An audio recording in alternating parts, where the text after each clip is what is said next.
On today's episode, we'll talk about what dancing and operating have in common, landing your first big feature, Stranger Things, Fear Street, and of course, ditching high school to watch classic movies. Just a little bit of business before we start. There may be a curse word here or there in this episode, so please listen responsibly. As always, our website, theop.io, is up and chock full of tips, tricks, and gooey operator goodness. Make sure to check out The Breakdown, where the best operators in the biz explain shots they have done, The Musings, where we discuss everything from quick tips to larger concepts of storytelling, the answers, the images, and so much more. I may or I may not take a break or two during this episode, but I promise that none of them will be longer than 22 seconds.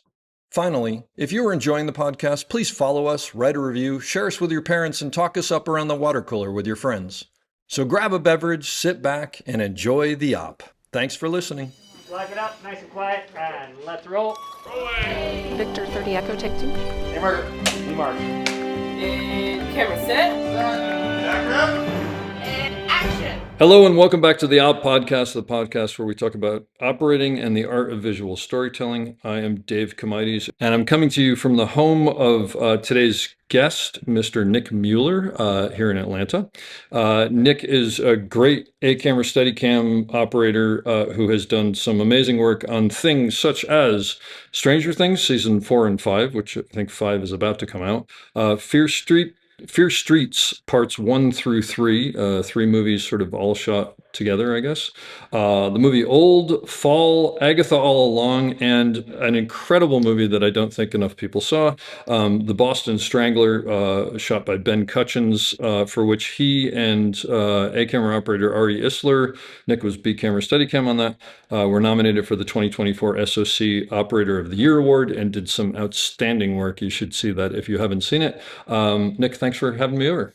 Yeah, thanks for coming over. Yeah, this is cool. And Nick's dog is sitting at his feet right now. Django's right here. So if you hear some dog panting, that's what that's That's coming one of from. us or Django. Yeah. So tell me, what's your story? How'd you become an operator on Stranger Things? Oh yeah. How'd you get there? Yeah. I grew up in LA and I didn't know anyone in the film industry, but it was something that I eagerly wanted to be a part of. Yeah.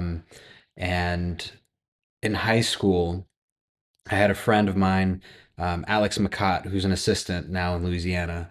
His father, Julio McCott, is a cinematographer, and Oh, I think I know Alex then because I've met Julio's kids. I Yeah. worked with Julio for a while. Yeah. Okay. Yeah. Yeah. And his yeah. older brother is Max? Max. Max, okay. Yeah, so it's three brothers. Yeah. And they all work in the film industry as assistants. Max is now operating as well. But yeah, so I was with Alex. We were good friends in high school, and he said, my dad's a DP, and I was like, dude, how come you haven't told me? Like we've been hanging out for like a year talking about how this film thing, and he's like, yeah, it's not something I really want to talk about, whatever. I guess, yeah. And so he's like, but you're really into it, and he's shooting this thing. We should go visit. And so he was shooting this movie. And I'll never forget, it was the first time I ever stepped onto a set and seeing these massive 18Ks blowing through all the windows. Back in the day. I missed that. Film, What movie was it? I could get the title wrong. I think it's Our Family Wedding. Okay. But Like comedy. it was a comedy. Yep. Shot on film. I think they had 535 Nice. on there, and That's great. he was super kind. He had me sit down on the dolly, and it was a geared head, and he's like, all right, push him to 2, and he's like, let's see what you can do. That's And totally I had no idea what I was doing, and I'm like, this is a whole like subculture of people that are working underground, and everyone has these specialties, and I immediately fell in love with it, and that just kind of great. confirmed my love for it. So what are you, like 15, 16? yeah, 15, 16. That's so cool. And Yeah. but other than like reading articles and whatnot, like, did you have any idea how this worked or what it was like or I had been reading, I think I had read like the ASC book. Okay. And Yeah. I was just like trying to like piece together what I could, because I didn't know anyone. My family didn't know anyone in the industry.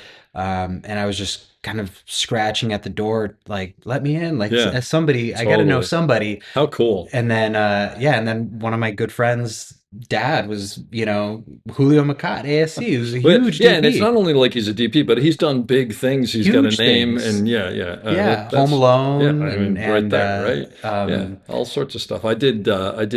Knocked Up. Yeah, I did Wedding Crashers with him, Yeah, and I did some other. I did one or two other movies with him, and I can't remember what they were. That's great. yeah. So he's awesome, and he was so open to bringing people into the industry, which I thought was really cool. That Totally. there, I thought that there would have been this kind of gatekeeping sort of Yeah. vibe going on, but Which there he was, was but by then I think it had gone away. And also, Julio's like the nicest person in the he was world. he Yeah. was. I mean, I guarantee you that he probably had a huge smile on his face and he probably turned to you and went, "Hey, brother, why don't you come over and sit on the dolly?" And Yeah, that's exactly what he sounded like. it's That's exactly crazy. Julio. He's the nice, he's like, can't imagine. The only time I can imagine Julio without a smile on his face is like when we're trying to figure something out. He's got this sort of like pseudo smile, but he's just Yeah. the nicest person. That's Yeah. great. How Yeah. cool. So that was my first introduction to the film world, stepping onto his set and immediately fell in love. And I was like, I just gotta do this Yeah. thing.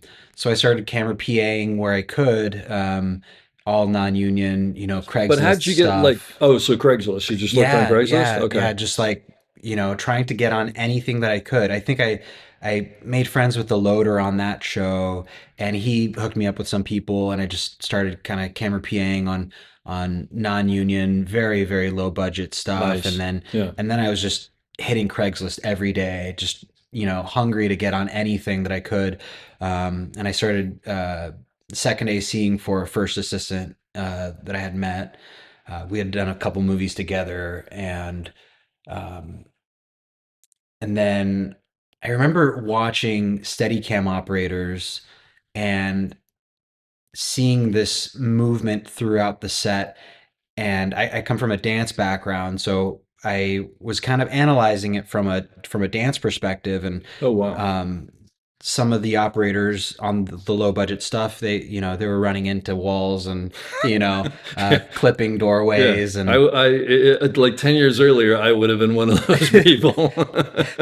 um, and so I was like, oh man, like if he just did a potty beret through that doorway and he's able to go sideways at a 45-degree angle, he's not going to clip Cool. that wall. Or if he does, if he's able to map out his steps, he's not going to, you know, Yeah. run into this or overshoot that mark. Or And so Wow. I was just kind of thinking, man, like if you could just combine dance with Steadicam, I feel like that would go really well. So I was immediately hooked on, I have to do this thing because I That's really wanted to cool. operate, but that I was too young, no one trusted me. Mhm. And then I felt like Steadicam would have been a great avenue for me to get into the operating world. Um, Backing up for a sec, you say you have a yes. dance background. Like, so did you take lessons when you were a kid? Or, I mean, what does that mean? My mom's a choreographer, and I grew up in a dance school. Oh, So surrounded by it. All so right. she taught at a dance school, and they were like, "We can't afford to put you in sports, but you got to do something. So go dance with your mom because it's free, and we can do that. So go dance with her." I immediately was like, "Okay, well." I want to tap dance, but I don't really want to do anything else. And they're like, well, if you tap, you have to do ballet, you have to do jazz, you have to do all the other stuff. Oh, so And you're so I mean, this is serious. yeah. Yeah. So the Wow. school that she taught at was a Russian classical ballet school with hardcore ballet teachers. Wow. And as soon as I showed up, I think I was 6 years old at the time, a 6-year-old male, they were just like, we gotta just put our claws on this guy and like, And form him. yeah, Yeah. exactly. So I grew up in that environment, Wow. dancing, I'd say 4 to 6 hours every single day.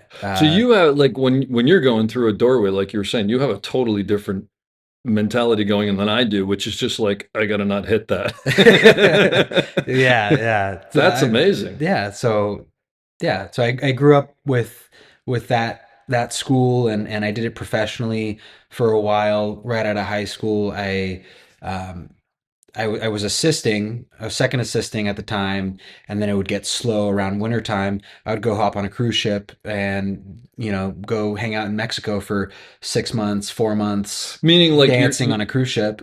but meaning like you're teaching people to dance? Like, No. I would be part of the cast of the oh, show I see what you're on the saying. ship, and Oh, yeah, and so I would just I'm like this is a great gig. that's I'm able awesome. to save some money Right. because I'm not making any money Yeah, yeah, at yeah. home, so, and I don't have to pay rent. I don't have to pay for food, Jeez, and I'm and going to Mexico. yeah, so I would go to Mexico for Good. 4 to 6 months. I would go to Alaska for 4 to 6 months. I did a transatlantic crossing to Spain, and I kind of traveled the world through dance. What a great gig. For a few years. That's fantastic. And I was kind of going back and forth, dancing on ships, going back and assisting, trying to operate, trying to save, blowing through my savings while I was working, going back on another ship, et cetera, et cetera. This kind of pattern. I did that like 2 or 3 times. Yeah. And then finally I got called for this opportunity to go tap dance in Japan for Tokyo Disney. And it was a 14-month contract. And I kind of did the math. If I could take all the yen that I would be making from that job, live off of the per diem, and transfer it to US dollars, I would be able to piece together a rig. Oh, And wow. so that's what I did. I moved to Japan and I tap danced because I mean, my family couldn't help me. I didn't have any credit. Yeah. I didn't have any options. I was actually in debt. So I had no options on how to get a rig. So that was kind of my only way to get in, was to Yeah. go tap dance in Look, Japan. you basically you were like, what do I have? What are my opportunities? All right, I'm going to figure this out and do Yeah. it. So when you say you went to Japan, so are you in like is that like a 2 shows kind of a day kind of thing at Disney World or was- something, or It was 5 shows a day, 5 days a week. 5?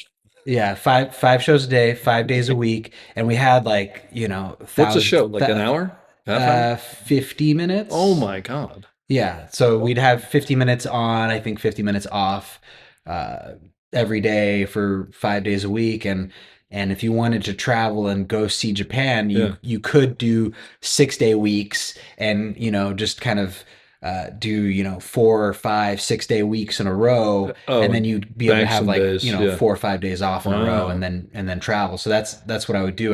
That's I really would just work a lot and then go travel and see Japan, and that was awesome. How old are you at this point? I was 22, 23. Wow, that's amazing. That's just incredible. I can't even imagine how cool that must have been. Yeah, it was Yeah. it was an awesome opportunity. I got to meet some Steadicam operators in Japan, Oh, no way. and the Steadicam community out there is very, very small. Yeah. But I was able to reach out through Tiffin, and I had reached out to other Steadicam operators that I knew had worked on big American films for the Japanese units, and we all got together, and it was just a really cool experience. That's great. Yeah. And I would imagine, I mean, there's got to be some correlation between working in a situation like that and working on a film set where it's like everybody has their departments and you're sort of trying to work out, even just reading the room and personalities and all that. There's got to be a lot of that you probably learned just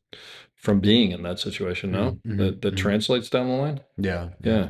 That's amazing. So you did that for a year and then you came back and So- you buy a rig? Yeah, so that was how I was able to save up to buy a rig. I came back to the States with, like 12 pieces of a rig that, were just random pro parts that Oh, you like, bought stuff in Japan. I bought stuff in Japan. Okay. So I'd have enough money for a battery rack. And I'm like, okay. I scoured the Steadicam forum. I Yeah. found, like a old Gen 2 battery rack with the frackle plate so you could Mhm. set it down. And I think I got the XCS level from Doc Carmen. Okay. I was so stoked to get Yep. the level from Doc because I was like, this level worked on the 40-year-old version, and I was so stoked.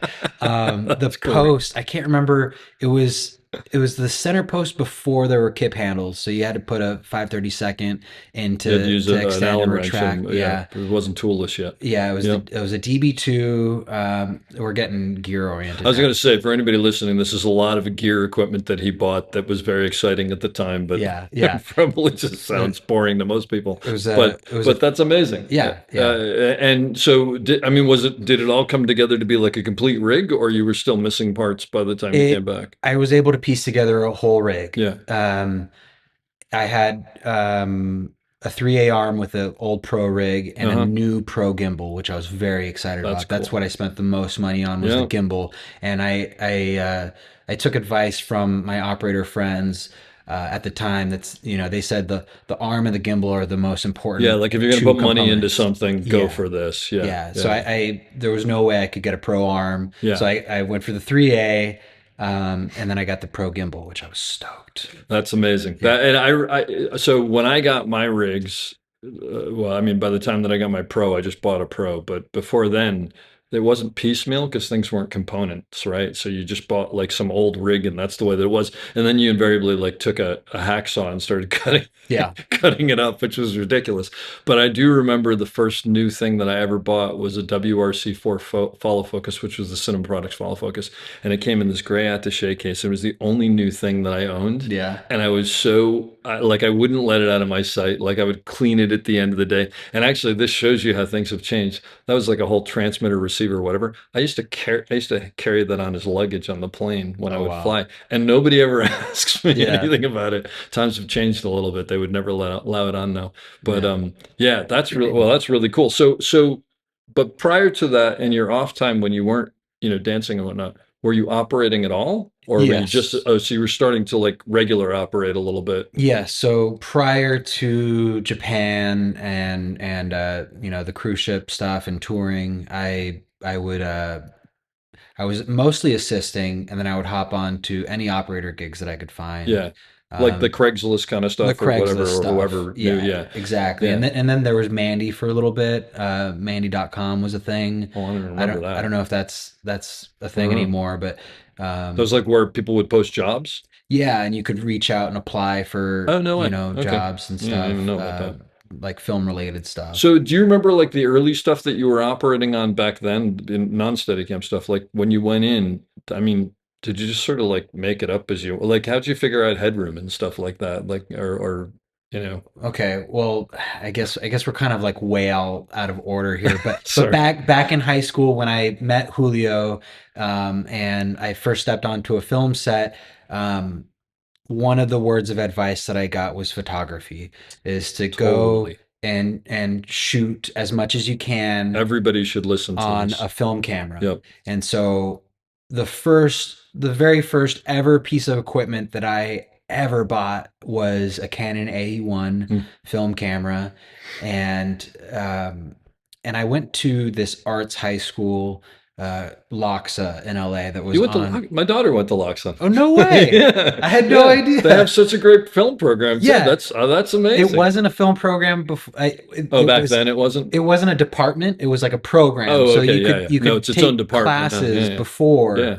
I think they started a department after I went. Yeah. But Loxa is LA County High School for the Arts, Yes, right? Yeah. yeah. And I've actually gone in there and with the Steadicam to the like you're after kidding me. hours and shown the film that's school. hilarious. It's great. You should do it too if you're back Yeah. there. They love it. Yeah, it's great. Great school. Yeah. So I went to Loxa, and they shared the campus with Cal State LA. Yep.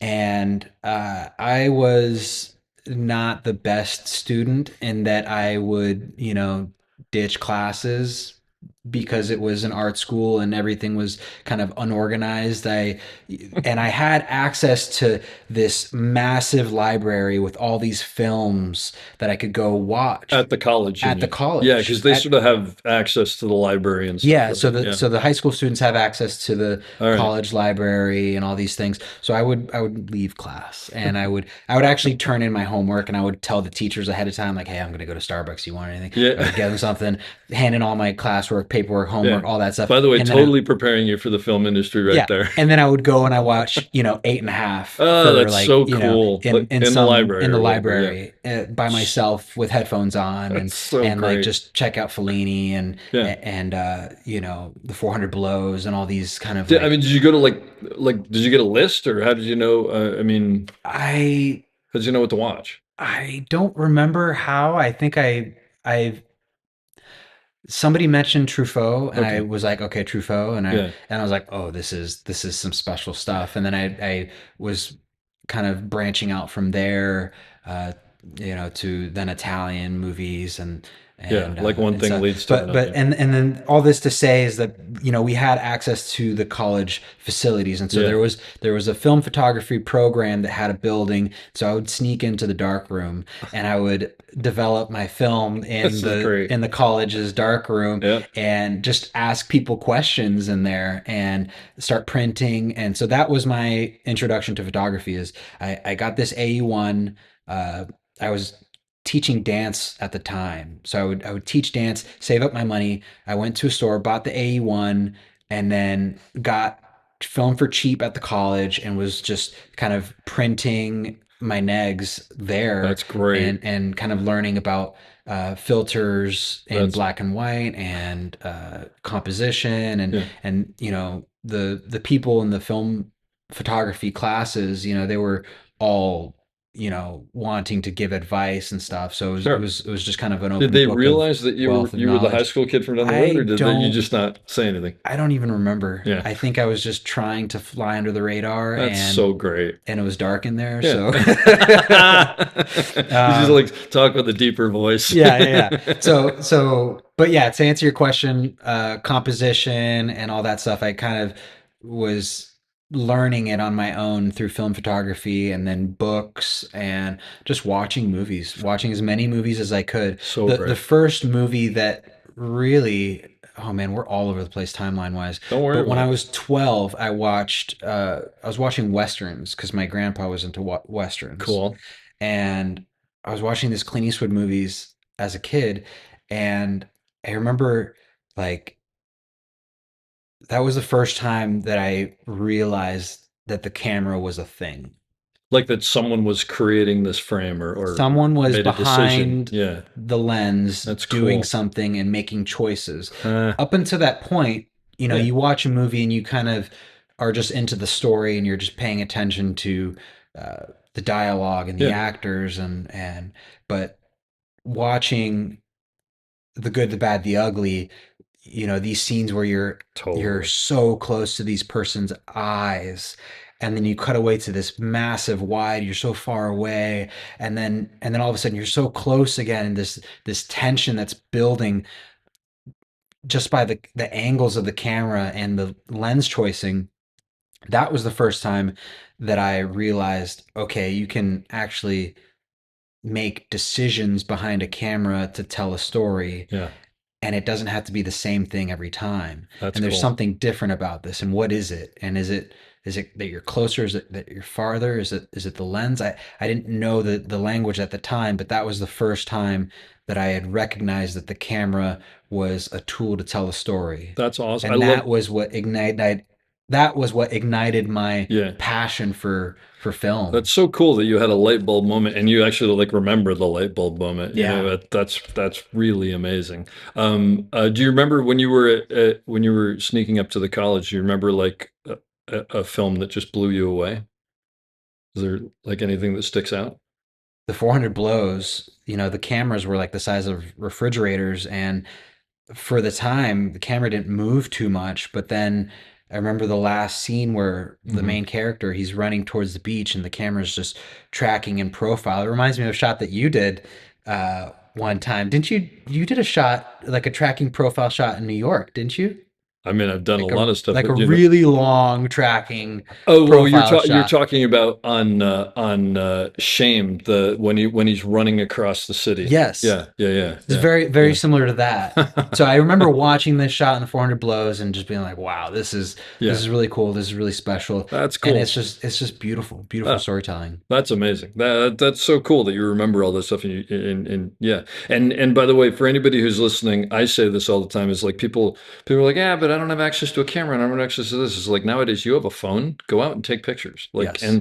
and the thing that I always say to people is don't take 40 pictures and then like decide which one you want. Take like look at what you want and take one picture. And ideally for me, and I still do it. Um, Telephotos, I think, are always better long lenses just because you can be across the street and not interfering and sort of frame stuff. But it's Yeah. the way to tell a story, right? And Yeah. then when you need to land a close up, you know where you want to go instinctively. It becomes second nature. I Yeah. love that. That's so great.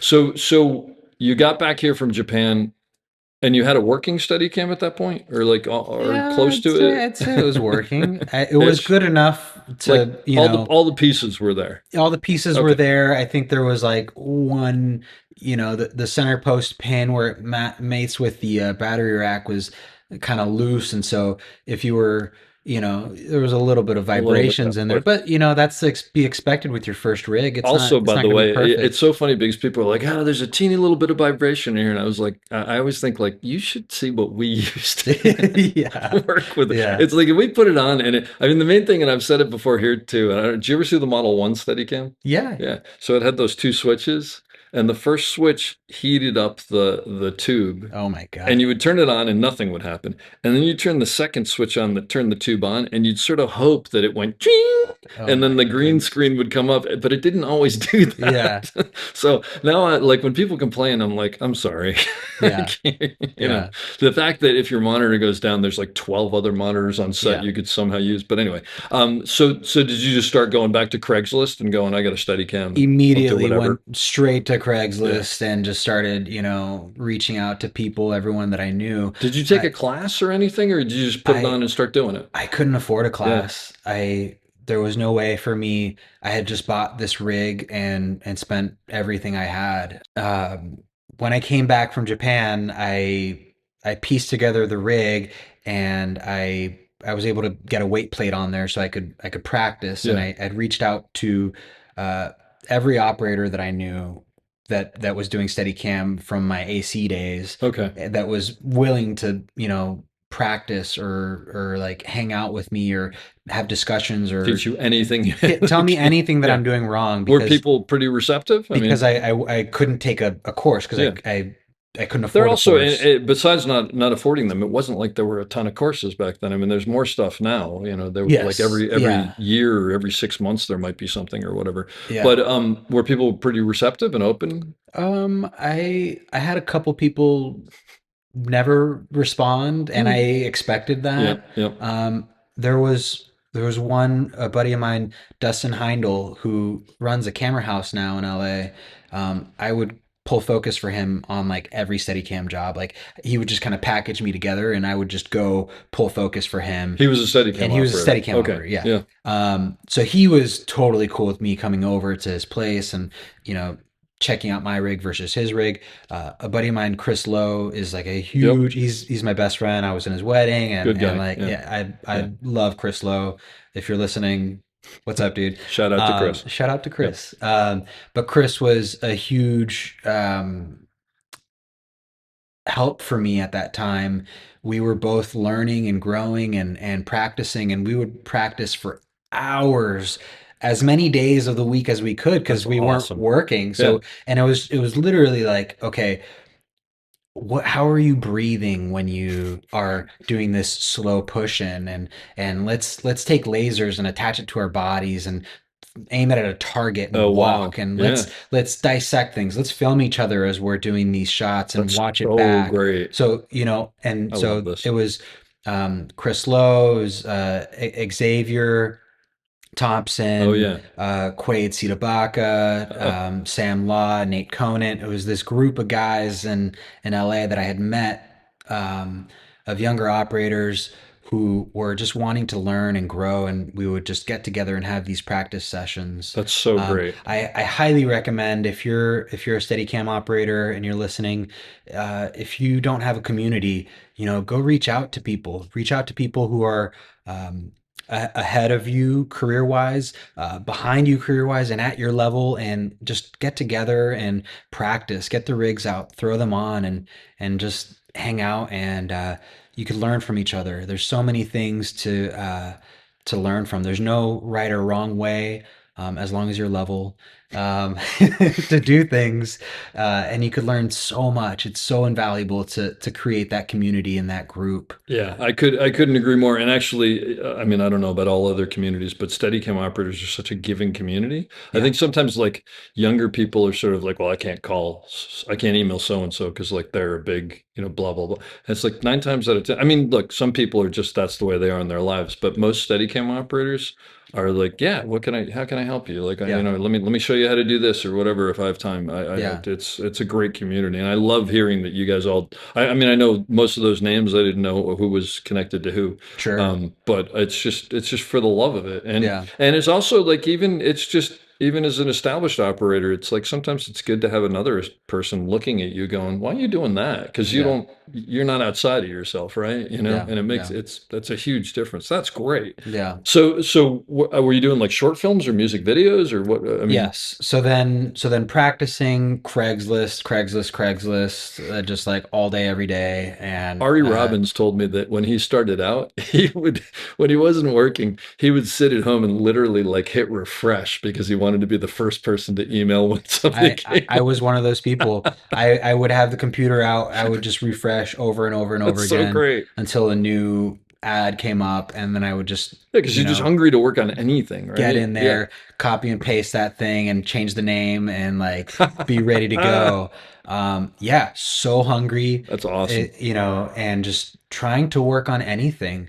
I had reached out to film schools, New York Film Academy, USC, UCLA, Mhm. all those guys, and just trying to work on student film. So Yeah. it was a combination of student films, Craigslist stuff, lots and lots of music videos, and music videos were like such a big thing for Steadicam during that time.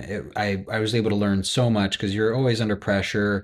No one wants to wait for anything, Nope. and it's a good place to learn, I'd say, because it doesn't have to be perfect. That's the key to it It is nobody's looking for perfection. And yeah. sometimes they're even looking for the opposite. So you Yeah, can they go, want Dutch craziness. yeah, So it's like, you can throw the Dutch craziness, but then it's like, all right, I'm just kind of sick of that. Let's do yep. some regular. You And you sneak could throw regular that in. stuff in Yeah, there. you could throw it in there, and then use it as practice. Yeah. But you can just kind of throw things around and learn your space with the camera, learn how to anticipate with actors or non-actors for that matter, Yeah.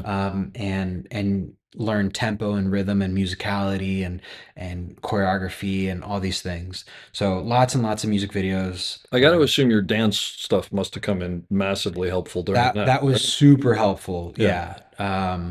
I would memorize the choreography of the dancers, and understand, okay, 4/8 after the music starts, when this intro kicks in, Wow. they're going to do a ripple across from left to right. So I can do these in out things for 4/8 counts, or for 3/8 counts, and I'll use 1/8 count to get myself prepared for the ripple. And then that fifth 8 count would start, the ripple would cross, and I could laterally go across this ripple and get this really cool shot, That's and, amazing. and just try to time things out with the actors. I would get together with the choreographers and say, hey, like, what are the really cool points here? Yeah. And like, what are we looking for? What do you want to photograph? Well, on top of that, I have to assume just listening to you talk right here, the choreographers after like 2 seconds must have been like, "Oh, this guy understands our Yeah, language. Like, yeah, we're doing this and we're doing that." I mean, a yeah, totally different thing. Whereas I would be going, "Hey, if I'm over here, will they hit me?" yeah, yeah, yeah.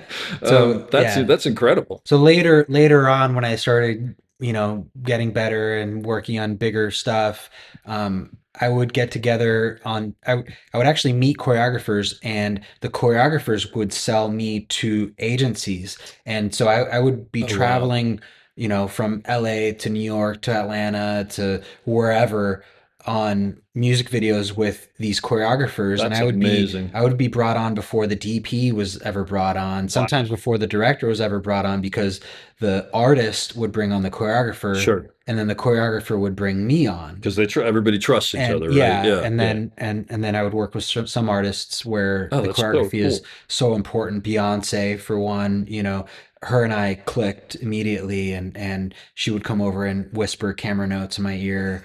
Really? Oh yeah, and it was all choreography based camera Yeah, notes. I mean, I don't know, I don't know anything about Beyonce to the point that you do, obviously, but I have to assume that, I mean, she's immediately going to recognize someone who is a fellow dancer Yeah, who's speaking the same language, and it has to be very, very exciting to be able to go, oh, I can speak my language to this person, and they will understand, yeah, as opposed to not, you know. yeah, yeah. That's incredible. That's so. Let me ask you a question based on something you said. So sometimes you would get hired before the DP. Yes. Tell me about that, because that can be a tricky relationship, Of right? course, Yeah. yeah. I mean, no DP wants to step onto a job and then say, "Oh, we already have an Yeah. operator." I mean, I think it depends Um, on the DP actually. If it's a DP who is secure in who they are and they're getting that information and they are understanding why, that DP might go, "Oh, this person's an asset." But sure, that's not always the case. So did you run into situations where they were like, "I don't want to work with this guy"? absolutely, And yeah. how do you deal with that? I mean, I think it still happens to this day. Sure. You meet a director and they're like, "Oh, I have an operator," and the DP's like, "Oh, I have my guy," Yeah. and the producer's like, "Well, I got this guy who's really gonna help us out on the budget side," so Exactly. everybody has their own person that Yeah. they want, and it's almost every job at this point. I think whether it's a commercial or a narrative thing, Yeah. it's you versus who everyone else wants to bring, because everyone wants to bring their person, and so um, you get used to it. I think But do you, also rejection is very much a thing in our industry. yeah. You and you learn that doing the short form stuff, the commercials and the music videos. You're on hold for a week, and then your hold is let go, Yeah. and it sucks, but you really can't count the chickens before they hatch. You No. just kind of get used to hearing, okay, I'm going to put this job on hold. I'm not going to become emotionally attached to it, Even though you do, even though because you you're all do. excited Of about course, of whatever. course it does. Yeah. Of course you do. Yep.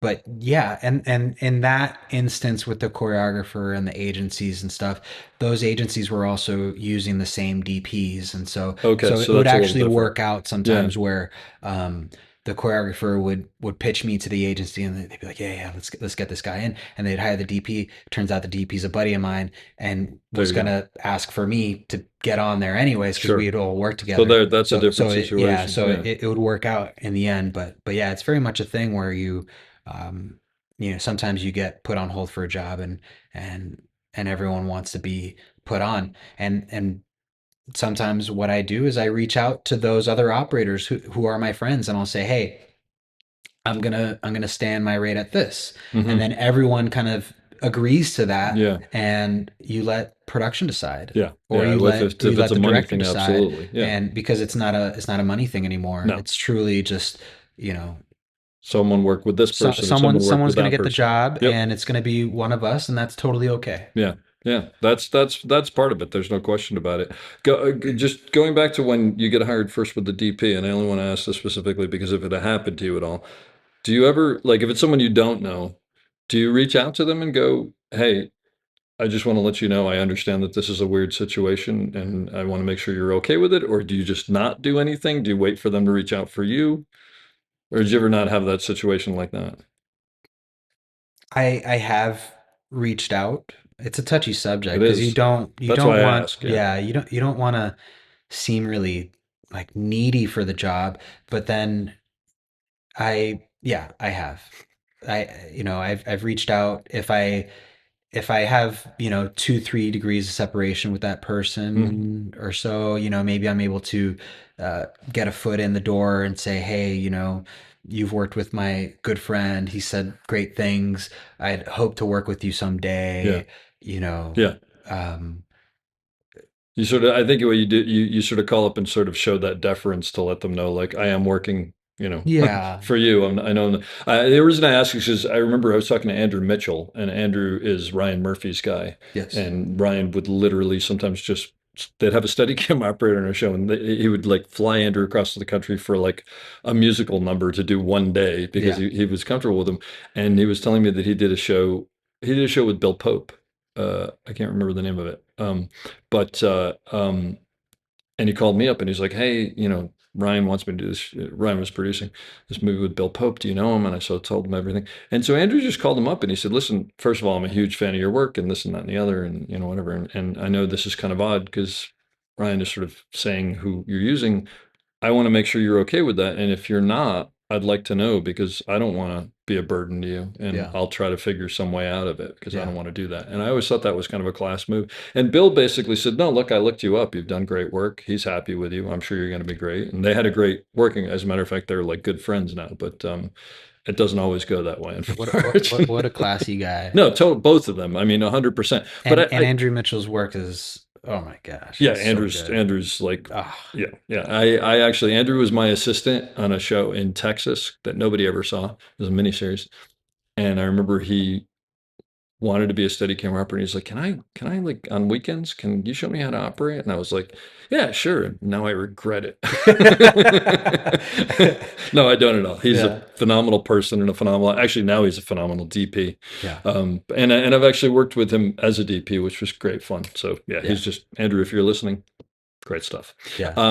So do you remember, was there a point where you start, because I got to imagine like when you're first going for those Craigslist jobs, even though it's a Craigslist job, what are they paying you? Like a couple $100, Oh if that, or yeah. whatever. Sure. Yeah. Actually, going back to Ari, I remember he would go, "Well, they're not paying me, but they're probably going to feed me. So I won't have to like buy lunch that day. So Yeah. that's worth it. And I'll Yeah. get to like practice." So, Yeah. and we were all there. But do you like at first when you're going out, you're probably petrified of like, "Oh God, I don't know if I can do this or whatever." But do you remember like a point where you were like, "Oh, I'm going to go out and I'm sure I can do whatever they want of me"? Was there like a point where you got comfortable enough that you're like knowing you can go on set and do it?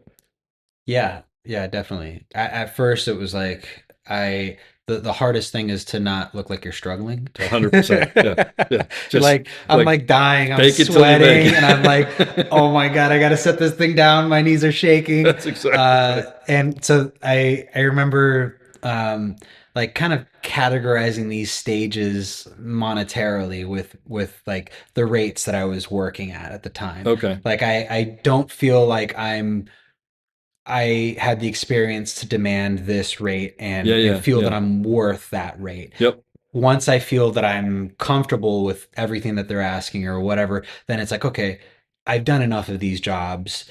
I don't feel like I'm dying when I pick this thing up anymore. I feel pretty comfortable with this.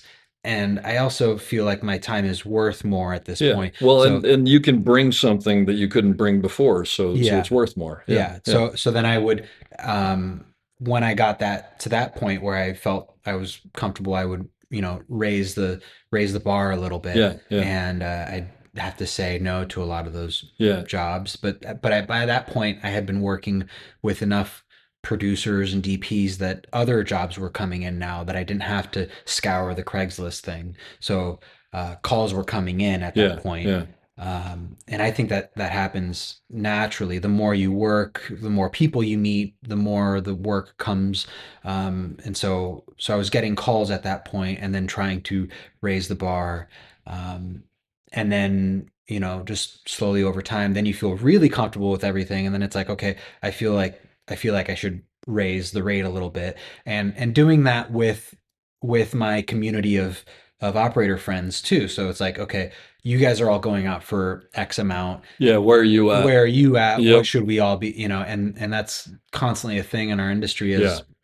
as it evolves. But agreeing to kind of a floor Yep. and a ceiling or Yeah. whatever that For is. based on what you've done and what you can do and what you could bring to it. It's funny you I were don't know if saying that it. answers your No, question. it does, but it's funny you were saying about like sort of faking it at the beginning because I remember very specifically the DP coming up to me and going, "Did you kick the rig in the middle of that shot?" And I instantly did a calculation of like, what am I? Because like I totally had, and I didn't think they saw it. It was during a music video, and I went, "Oh yeah, actually, did you not like that? I was trying something. Maybe, yeah, don't do that." Like, "Oh, okay, I don't," and totally was like, "Yeah, I did that on purpose. Really, I thought that'd be edgy." It's like, no, Yeah. that's crap. Okay, Yeah. okay, great. I'm not going to kick the rig Oh, because that's funny. none of us like knew what we were doing back Yeah, yeah, then, yeah. just making it up. So, and are they also like, are you also going on conventional camera at this time? So you're like starting to get those chops as well? Yes. Yeah. Yeah. I eventually, once I started feeling really good and had joined the union and stuff, I went off and I started doing these Hallmark Christmas movies Nice. that Neil Bryant had actually introduced me to that group. Great He had, Steadicam operator. oh my Yeah, gosh, he great, is great operator in general. But Neil. I yeah, love you. You're amazing.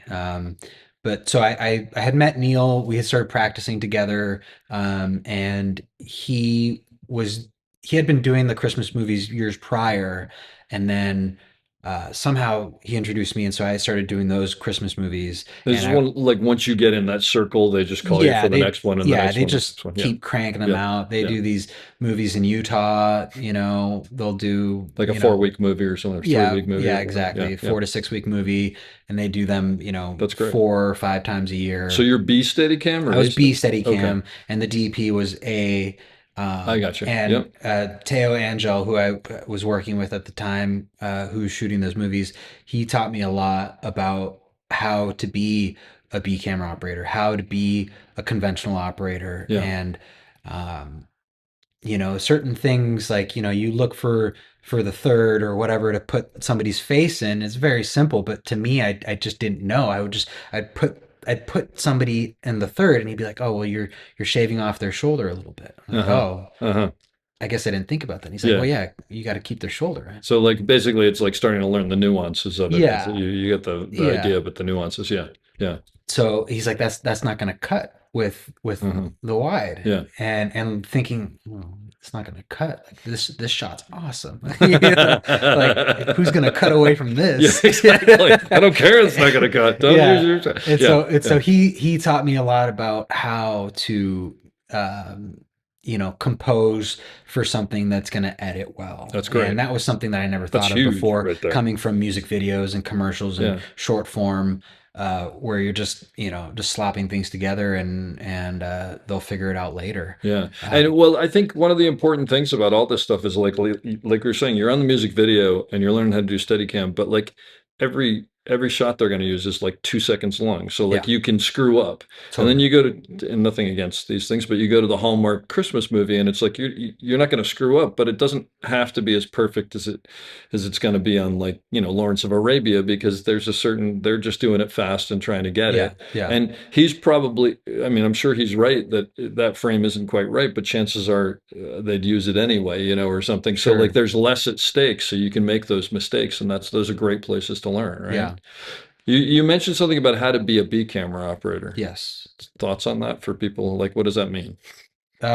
Being a B camera operator is, I mean, it's a hard job. I mean, both A and B are very hard. I'd say being a B camera operator is really looking at the scene as a whole and understanding what the A shot is and diagnosing whether or not the angle that you have in your head is worthwhile, Mhm. if it's a good cut, if it's gonna further advance the story.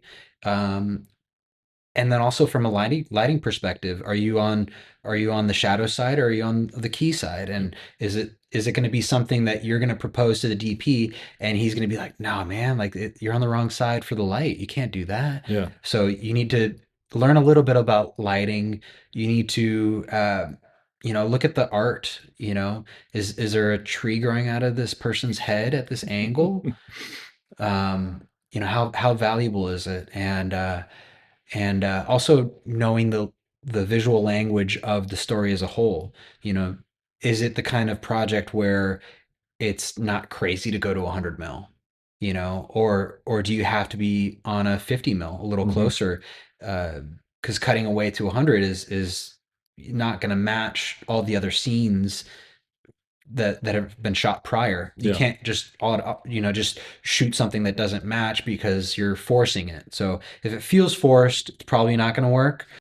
If the lighting works, if you're not having to move, couches and chairs and trees and all this stuff and adjust the mirrors because you're seeing reflections of stuff, and if you're not coming in at the last minute, can Yeah. you propose this thing? And do you do it to the A operator, or do you do it to the DP, or do you do it to the director? And understanding the political environment in which you're Mhm. stepping into when Mhm. you propose those things. Yep. Um, if you go to the director, the DP might be upset because he's not lit for that. Yeah. But then now he's forced to make it work. If you go to the DP, well, then the A operator might not jive with that because uh, he really has it in his head that he wants to do a push in throughout this last line of the scene, and he's not going to be able to do that now because he has to make both shots work. Yep. So there's a lot of you know Pitfalls. pitfalls and fires that you have to dance around Mhm. being a B camera operator. Yeah. Um, That's probably the most succinct like explanation of all the things that you go through when you're thinking of pitching a shot. No, it yeah, really is. yeah, I just you just kept on hitting on all the stuff that I would say, but it is that thing, and you didn't mention it specifically, but you mentioned things around it. Is also the thing of like, if I pitch this, how long is this going to take to set up? yeah, Because they're already pushing to shoot this. Like, yeah, there's all those things, and whose ear you put it in, and whatever. yeah, It's interesting because yeah, B camera I think is almost harder than A camera. yeah, Except for the only thing I'll say is A camera, there's the mentality of like you never you never stop. Like you're yeah, always, even if you think you've got everything, you're still trying to figure out of what you've missed, or you're going two steps ahead to try to get to the next thing. Whereas B camera, sometimes you can sit back and sort of like turn the hard drive off for a minute if you're yeah, not working, but sure, you're still paying attention. of course, But the rest of it, yeah, it's a minefield all over the place. yeah. Yeah, So luckily, in those Christmas movies, the DP was A, yeah, and he was willing to teach me, and so that's it great. was a healthy environment Yeah, for a B camera operator. On a big show, you have a lot more political fires that you have to yep, balance, and yeah. spinning plates and all those things. Well, and then the other thing that must have been was as B. I'm assuming you were B steady on those. Be steady, yeah, So then you are going and sometimes in sort of becoming the A camera operator when you're doing steady cam. So you're getting a little bit of that, like how do I work with the AD and how do I work with the sure, actors and all that stuff. yeah. So that's fantastic. And then how long were you sort of like doing B camera on things before you became an A camera operator?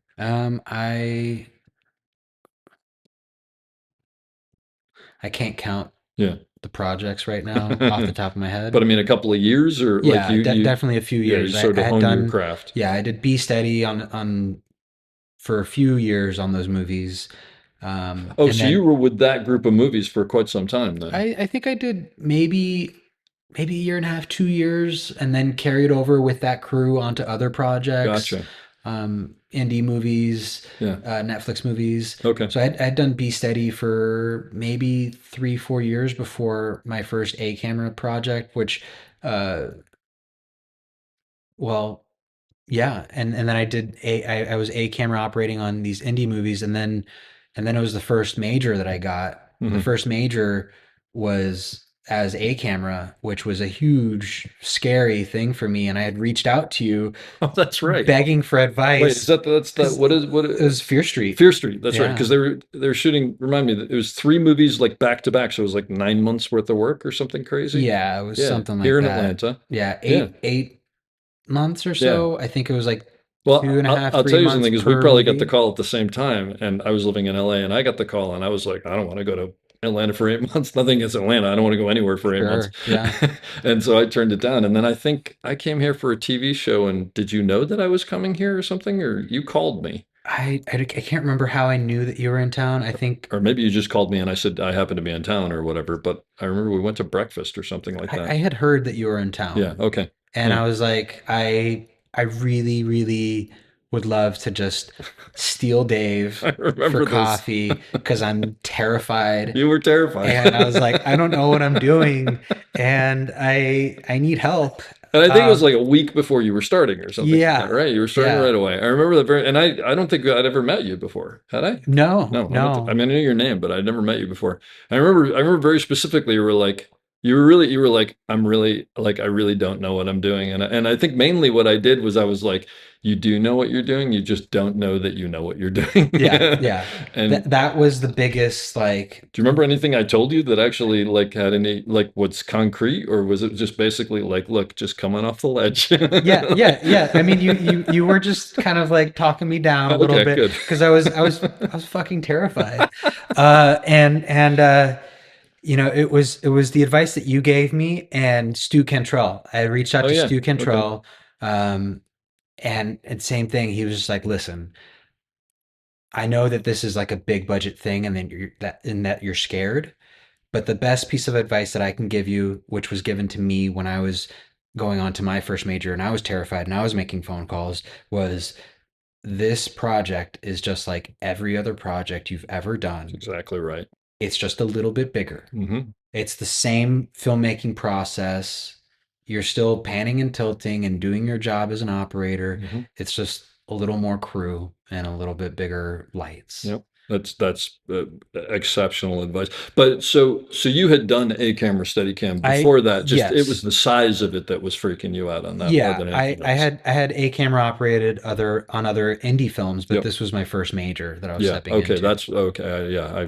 I think I remember that now. Yeah. But so do you remember like I mean uh, was day one just I mean Oh did my you God. think you were going to get fired, or I mean Oh yeah, of course. but did you but looking in retrospect, did you go in there and do the work and Of it course. Yeah, okay, yeah, yeah. yeah, yeah. No, I no, no. mean I showed you up. got through it. Yeah, Yeah. obviously.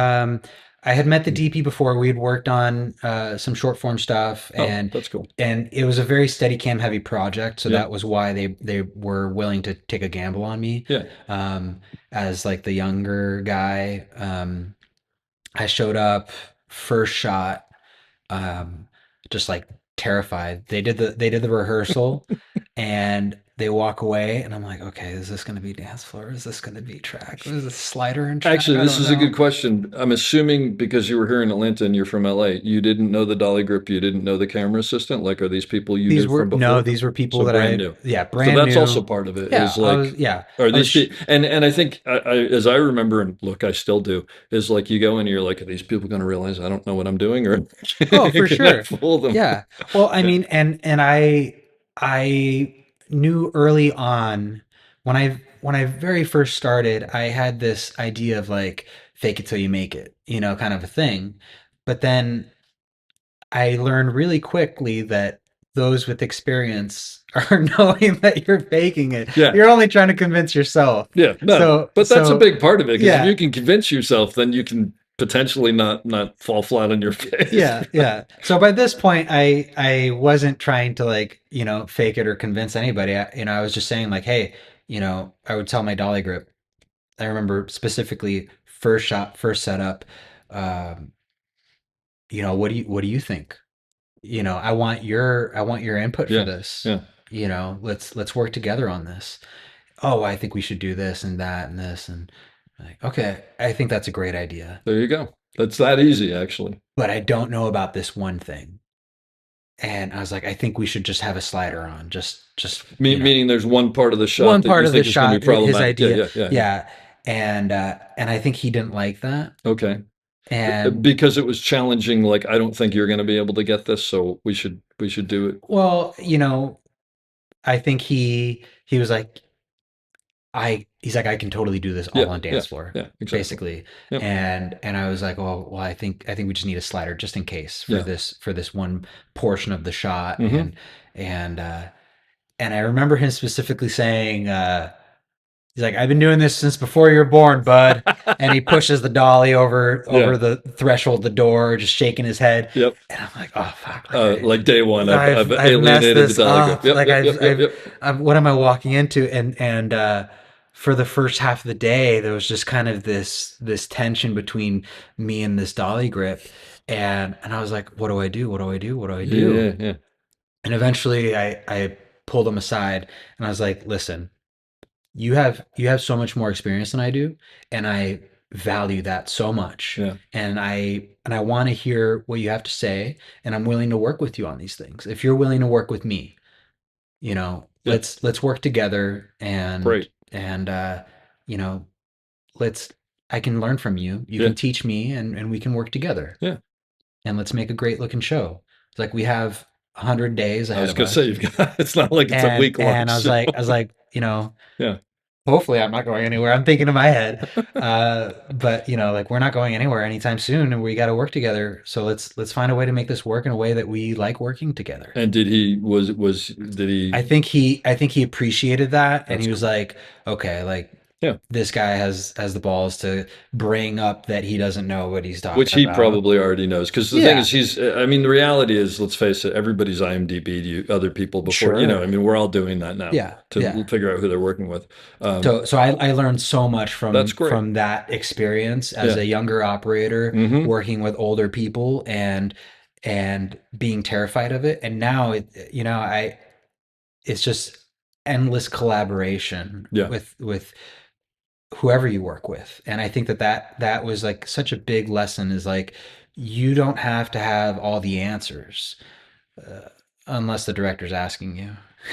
But But like if you don't know how a shot is supposed to be done, yep.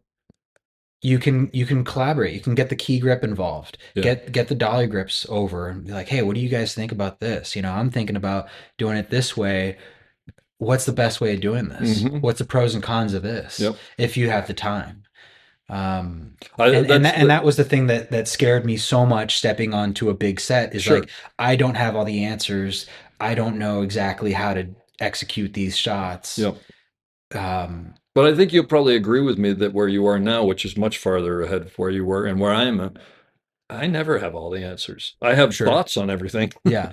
but and invariably, like when we're setting up the crane, like everything about the crane is where the base is, Yeah. right? And I'll always look at it and go, okay, I think the base is over there. But I very specifically will say to my dolly grip, so this is the shot, and where do you think the base should go? Yeah. Because I want to hear what they think before I do, and hopefully it's the same. And then I'm like, yeah, I nailed it. And if not, then I'll usually go, okay, so I was thinking it should be over there because of this reason. Why are you thinking over here?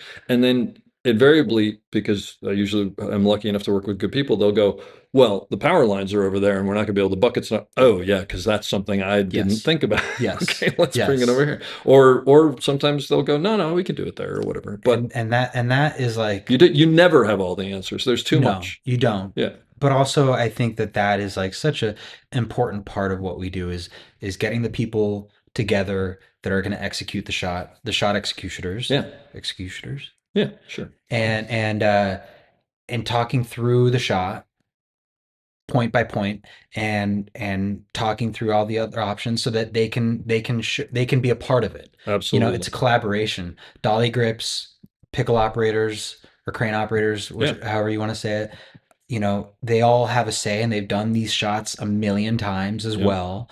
So what you think might be the answer might not be the Yeah, answer. absolutely. And the other thing is, I've never used that piece of equipment. They use it all the time. I mean, I've Yeah. been on it. I sit on the dolly, but they're the ones pushing it and booming it Yeah. up and down. So they're going to know idiosyncrasies to it. Now that's amazing. Do you remember how long it took you till you were like, oh, I'm not going to get fired?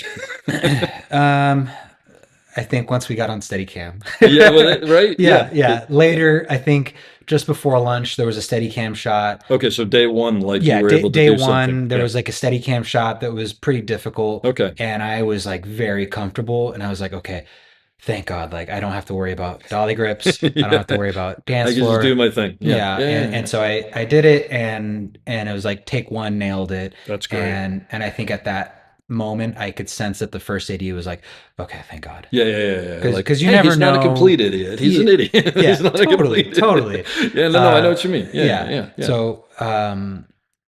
So day one, and then I, um, just further invested in those relationships with the people that I thought Sure. were important. Yeah. My dolly grip Yep. and the key grip and my first AC. Hmm. These people that knew way more than I did at the time, and I wanted to learn from them, and you know just show them that, let's make something cool. Yeah, that's fantastic. And I think the two keys that come out of that for me that I think are so important for everybody are A, you don't need to know everything, and B, nobody else expects you to know everything, even though they want the answer. And I've said this before, is like they're often where a director or DP will come up and go, "Hey, we want to do this," and I'm like, "Yeah, great." And then as I turn around, I'm going, "I don't know how to do that." Yeah, And you walk over and you go, "How are we going to get over there? Like what?" And yeah, then invariably someone will go, "Well, what if we did this or this?" And you yeah, bring the DP into it. You figure it out, but it's not that you eventually figure it out. sure.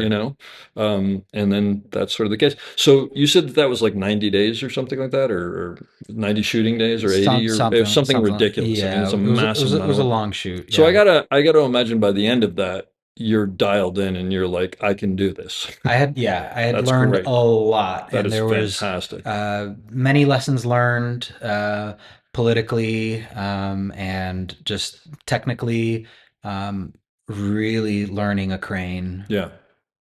understanding all the ins and outs of that world, Hmm. and and then storytelling, and really, I on that project, I got really close to the lead actress. We were working every day, day in, day out, and it was this like synergy She was in where all three movies. she was in two of the three Two of the three movies. movies. Okay, so there's a fair amount. Yeah, Yeah. yeah. But there was this synergy where, um, by the end of it, we were almost like dolly grip operator relationship. That's great. She would be giving a monologue, and, whether it's handheld or on whatever, a dance floor, we would wait for a certain line, and sometimes it would be just off the cuff, like, okay, let's just start a creep in here, and she would know that it She was would know. Yeah, coming, yeah. and she would just kind of hold for a beat. As soon as the camera started That's moving, the best. then she would start to Yep. deliver that last Yeah, line, yeah. and then she would draw it out until the camera was close enough. She would know that it was reaching its second position, Hmm.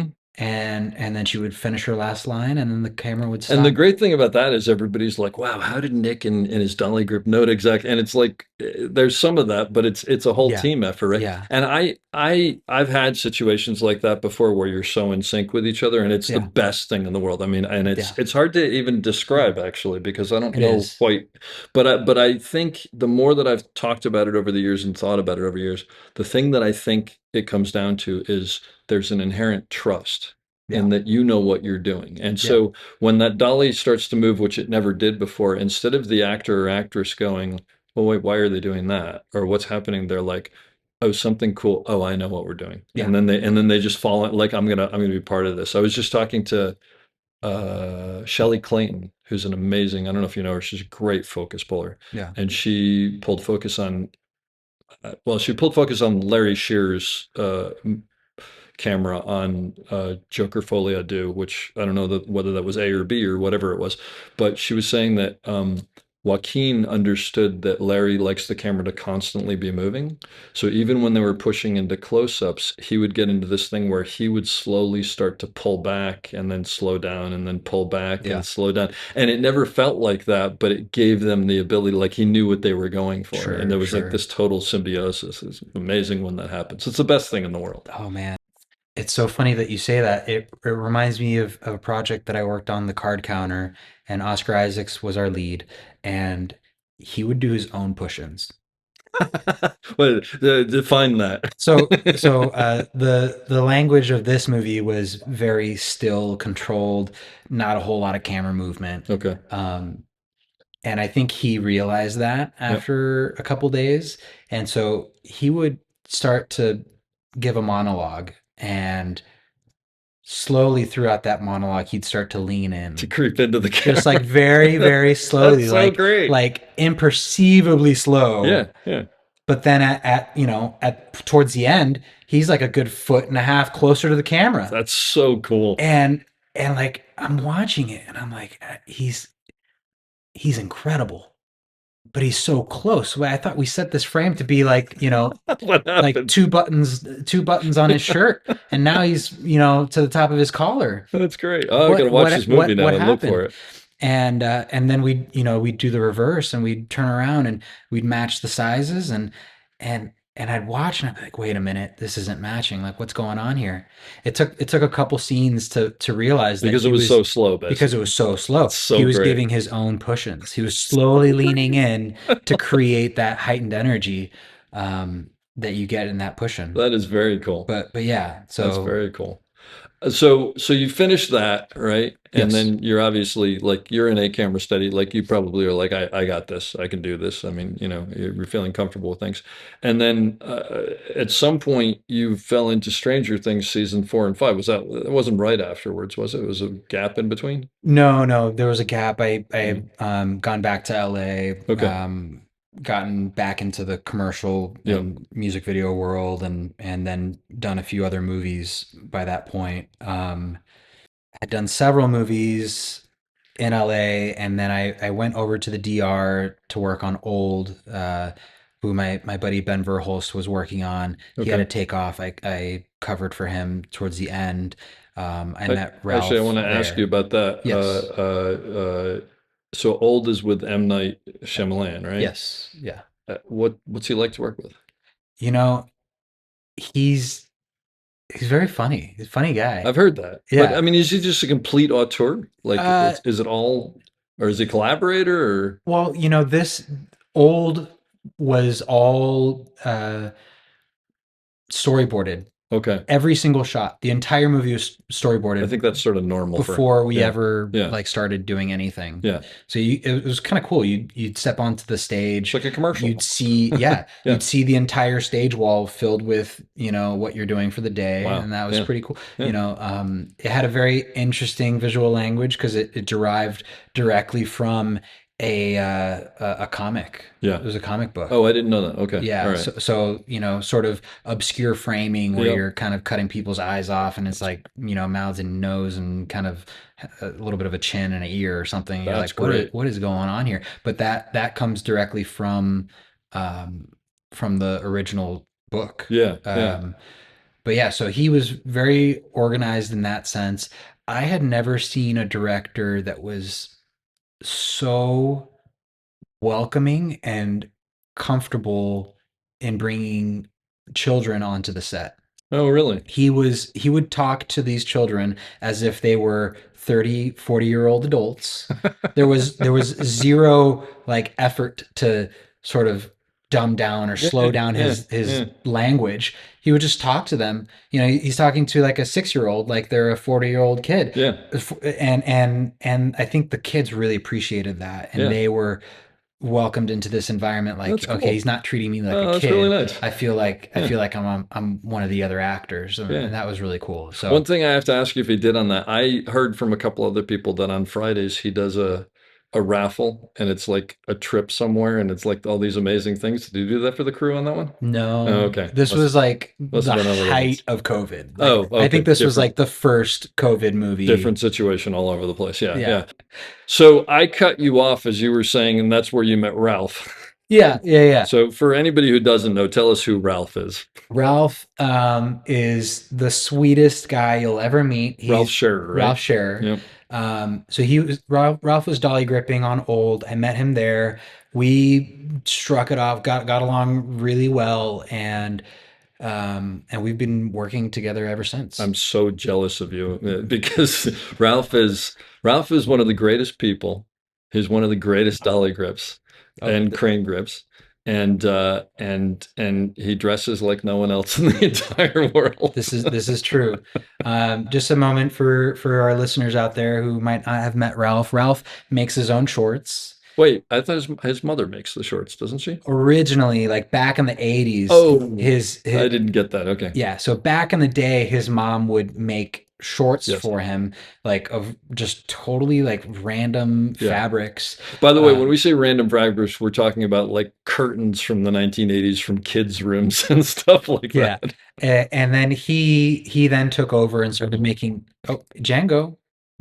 It's okay, Bubba. Django wants to be on the podcast.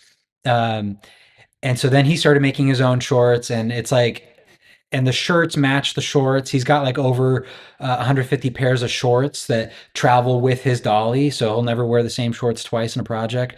But like it'll be like Jack Nicholson's face from The Shining, like Yeah. 200 times, like inch by inch squares That's on his exactly right. shorts, and then he's wearing like a T-shirt that says "Overlook Hotel Colorado." Yeah. Yeah. And every day is different. Ren and Stimpy shorts, Yep. like Yep. Star Wars shorts. He has resume shorts where he takes titles and like covers and posters from all the movies he's ever worked on and like puts it like a quilt pattern and makes shorts out. Anyways, so I met Ralph in the DR on Old. We hit it off, and then I brought him on to Stranger Things. Yeah. Yeah. I got a call for Stranger Things.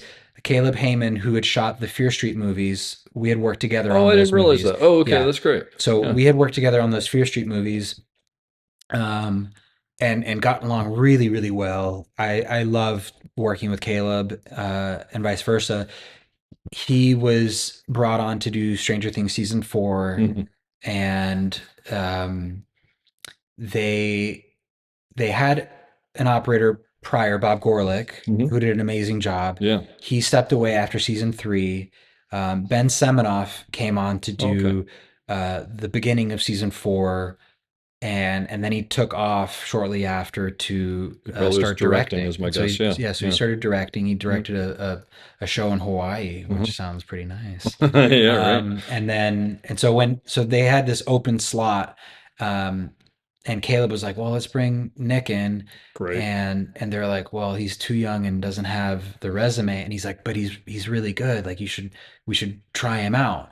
And they're like, I don't know about this guy. And that's also a show that like they expect people to perform. They expect Yeah. people to perform, and precision is of the utmost Yeah. importance. As you know, you worked on Yeah, season you brought me 5. in for second unit, and I got a taste of that because they want exactly what they want. It Yeah. was actually sort of weirdly refreshing to be asked to Yeah. do specific things because you don't have that often. Yeah. But yeah.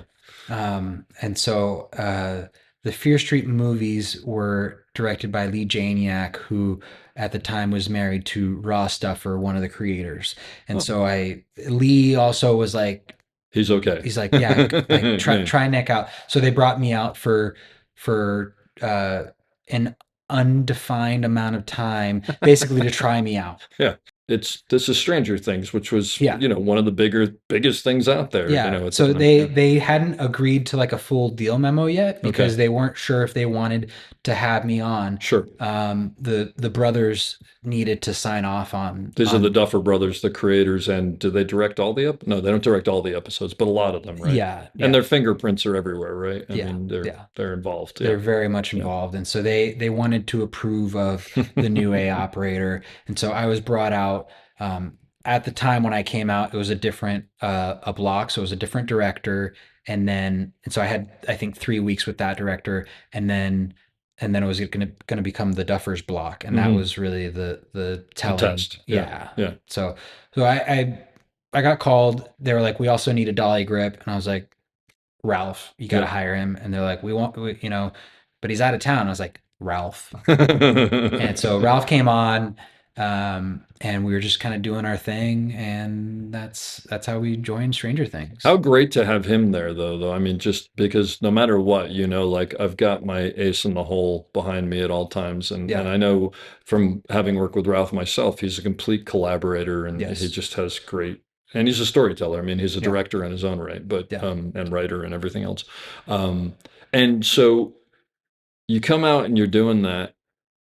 I have to assume that for the first week or so, you're thinking to yourself, okay, every single moment that I'm doing is being watched. Oh yeah. And even if the Duffer Brothers aren't there, I know that they're watching dailies and they're gonna like how do you tamp down that mental sort of, I mean, because that can destroy you, right? Totally. Yeah. I mean, I think there's like, if you work in this industry, stress is like, it's just a given. It You're is. gonna be stressed out, and I think we all have to perform under stress. Yeah. And we have to perform well under stress and pressure. So that stress and pressure was pushing me to do, work that at the time I hadn't worked on a project that required that level of precision out of me up until that point. Hmm. Um, I will never forget this. The first day with the Duffer Brothers, um, they wanted to do this shot that stitches from this like top down drone thing into the building, and it continues, and it's this big oneer throughout this rainbow room. It's like a training session with all these kids, and we had to uh, kind of it was like a step off steady cam shot with I don't know how many cues. The dolly was on this had to pull out through one of the walls through double doorways, and we had to hide it, and I had to turn around. It was like a 360 shot, and no one could be in the room. And This is, you said that this is their first day? this is shot one with Shot. the brothers. And they wanted this symmetrical top down shot from So you're on a crane and you're stepping off the crane, which would stitch to the. I'm on a dolly, You're on a dolly. Okay. on a big dolly. Yeah. They had machined this steel platform for me to stand on, Okay. so that I could get the camera height to be at like I think 12 feet. Oh wow. So that's significant. So this is what's stitching into the drone. Yeah, Yeah. Yeah. yeah. And so I had to do this top down, boom down, step off shot, and then Mhm. hide the dolly Mhm. and pan around 360 moving through the room, but nobody could be in the room Yeah. because You're there's seeing 360. you're seeing everything. Yeah. And so I remember calling everybody for advice. Like, I don't know that this could be done. Like Which part of it? the top down, The top down. lock off, Yes. symmetrical boom I down gotcha. to a step Yeah. off. Yeah. It's very Like hard. this is a crane thing to Yep. do. This is Mhm. not a steady cam thing Yeah. to do. But it had to be done on steady cam. Yep. And so we did that shot. And I think every step along the way I had to give a cue to someone to drop blocks, Oh, to jeez. walk, Good to Lord. step, Yeah. to stand up, Yeah. to move across, whatever it is. Yep. The entire shot, I was along with the AD who's, peeking in through the door until I could, and then looking out of the corner of my eyes when the door's closed so that I could see the door, Come around. Yeah. giving cues. And then we finished that shot. And that was the first shot that I did with the Duffers. And the brothers aren't, at the time, they're better now, but at the time they're not the kind of people to give compliments or give any sort of approvals or like a hey, good job, or I was like going to say, nod. now with the little that I work with them, they seem fairly quiet, but they also don't know me, so maybe that's the case. But Yeah, so you're basically like, don't know what, there's no response. No response from them, and Yeah. I'm like, oh shit, like I'm out of here. And then I get a text from Lee Janiak saying it was a screenshot. She was texting Ross, and and Ross said, okay, Nick's good. So she sent you the screenshot. And she's like, did you tell him? And Like, no it would help to response. let him know. And then she's like, you should tell him. And then all caps, tell him. And so then I'm sitting there just like dying This is after great. doing this crazy shot. Yeah. And then Ross comes over. Like, Oh, this is on that This day. is- You're this is saying. on that day. Oh, okay, gotcha. this is like, as So in we're other words, doing they this, saw the shot. They text. yeah, they texted Lee saying like, oh, okay, like he's good. Like, Yeah. whatever. And, That's someone who knows the person, though. To go, Yeah. you clearly. I know you didn't tell him, yeah, so go he's and like, tell him, all caps. let him off. And so I'm seeing this screenshot, like, okay, like, well, thank God, like, at least they're not going to say anything, but at least, like, Yeah. they like the shot. Yeah. And then Ross kind of walks over. He's like looking down, and he's like coming closer. And he walks away. And I'm just like kind of giving him his space, and Yeah, he kind of looks at me briefly. He's like, "Good job," and then he walks away. which is high praise. And I was Yeah. like, "Oh my God! Like Wow. I'm not fired." That's so great. Oh, that's Yeah. fantastic. Yeah, and so then that kind of started a relationship with the brothers. Yeah. that, Well, then they trust you now. So Yeah, it's suddenly like, yeah. I mean, not that you can't blow that, but at least you're like, It was you're a tough past the shot. hurdle. Yeah, But I think that's great to hear, because it's for people, because look, you're an established operator already. You've worked with, Knight, and you've done these 3 Fear Streets and whatever, but you're still, there's always levels, right? And Yeah, there's something for totally, everybody, you know? totally. Yeah, And part of that obviously was who they were and what that show was. But like you said, part of that was always the shot. And there's always shots that come up that you're like, I don't know if I can pull this off. I yeah. mean, you know, hopefully they're less and less. So when you're doing something like that, from what you sound, how much of your dancing background comes back into that? Or Um, is it just second nature? it for something like that, I just kind of do it. Yeah. I mean, as anyone would just kind of walk, but Yep. I walk in a way that has some sort of ballet steps Yeah. involved. Yeah. I don't turn sharply. I try to like three step and through a while bending my knees to just kind of make sure that I'm not moving the camera in a way that it shouldn't be. Sure. So I just kind of move with that ballet background. A while ago, you started to do a breakdown on a Stranger Things shots that I unfortunately had to interrupt because I think, I don't remember, but I think my dog might have eaten rat poison. There was some reason why I had Oh to my cut it God. off. The Yeah. dog's fine. Actually, no, the dog, yeah, the dog's fine. But anyway, I want to redo it with you because it was really interesting because it was this huge action sequence. And you were talking about specifically how you were basically dancing and Yeah. doing steps with the camera in order to remember the positions. And I thought that was fascinating. So that will be coming up shortly. Can you talk about working with the cast at all? Because you're coming into, I mean, that's a huge group of people. Yeah. And well, some of them had careers beforehand and some of them were nobody and now they're huge and whatever. I Totally. mean, and you're walking into the middle of that. It's not like it's different when you start out with a group like that and you're with them the whole way. Um, but I'm just wondering if you could just talk about how that relationship is. Yeah, I mean, walking into a cast of an established show and it's a big show, biggest thing I had worked on at that point. Um, and meeting the actors. Every actor is a little different. Every actor approaches camera direction differently.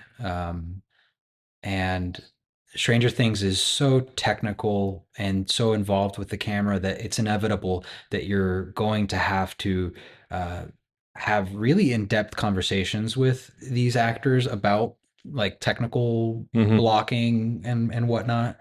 Um, and so stepping into it in season four, uh, you just have to kind of approach it with a blank slate so that you can learn everybody's personality. Yeah. So I kind of hung back a little bit. You just listen more than you. Yeah. Yeah, and then I would give notes and advice, or and see if it's warranted, see if it's taken, seeing Um, but I'll remember I had grown confident of my position, and I had walked up to Matthew Modine, who was Papa in the show, Yeah. and I said, "Hey, Matt, if you're able to do this, we're gonna be able to stop here with you, and then maybe you banana over that way.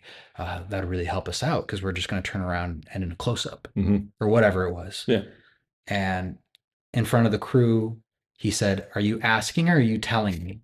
Well, that's always the best. And you could hear a pin drop, and like I swear there's sweat beating down my forehead, and I'm like, Oh "Oh, God. what did I do?" Uh-huh, Like, uh-huh. and then he's like, "I'm just messing with you." And I was, And there is that probably there was that moment of like, is he screwing with me or am I in trouble? And did I well, overstep or should I God. realized, like, okay, Matthew's not one of those people that he wants to like be told what to Mhm. do, Yeah. but instead you should suggest things. Yes. And so, every actor is so different. Like I said, some actors are like, "Where do you want me to be? Just Yeah. tell me. Hmm. What do you want? Yep. What's gonna help this?" How are we going to And get out of here quicker? yeah. And so some actors were like that, some actors were not like that. Yep. And Matthew was one of those actors where the idea has to generate from him, so you have to kind of but you have to work together, so you have to almost Yeah. suggest the idea or suggest that there's a problem, and then he can come up with the idea that is going to be the answer the whole time, but you can't tell him. It's funny because everything it's like yeah, I'm having PTSD listening to this because Yeah. it is that thing of like some people you can go, I need you to walk over to there because that's what they want to hear, and Yeah. then some people it's like, is there a way that it would work for you to whatever? And then Oh my some people you God. have to go, so I'm having a problem here with this, and I'm Yeah. wondering, do you have any thought? Yeah. it's so funny to me because after season 4, Stranger Things, we did a Josh Brolin movie, and so with Matthew, I had to suggest things like, hey, like, you know, if it'd be really great if you could do this, if you could hang around here, maybe Banana, if if you could, that'd be great. It Yep. would really help us out. So then I went to Josh Brolin day one on whatever project we were working on, and I approached it the same way because Hmm. I'm like, hey man, like if you could do this, that'd be really great. What, you want me to hit my mark? You want me to stand in front of this window where the light's hitting my And face? meanwhile, you're like, yes. And he's like, just tell me where to go, Just dude. tell me He's what like, to why do camera operators and DPs have to be so passive? And Peter Dinklage is next to them. So he's like, and then Peter's like, yeah, they're also passive. Like, just say what you want. Great. And I'm like, okay, this is going to This be, is going to be this is going to great. be great. And you know what? There's a part of me that wants to turn back to them and go, the reason that we're so passive is because not all people are as cool as you are. Yeah. Yeah. And we can get screwed if we do the other way. But yeah, but I can see how someone who works that way would totally not understand why you wouldn't just go, I need you to stand over there. Yeah. Yeah. And that's the best, Yeah. you know? So I had to learn the Yeah. cast and how they all wanted to work. Millie was super technical and like Hmm.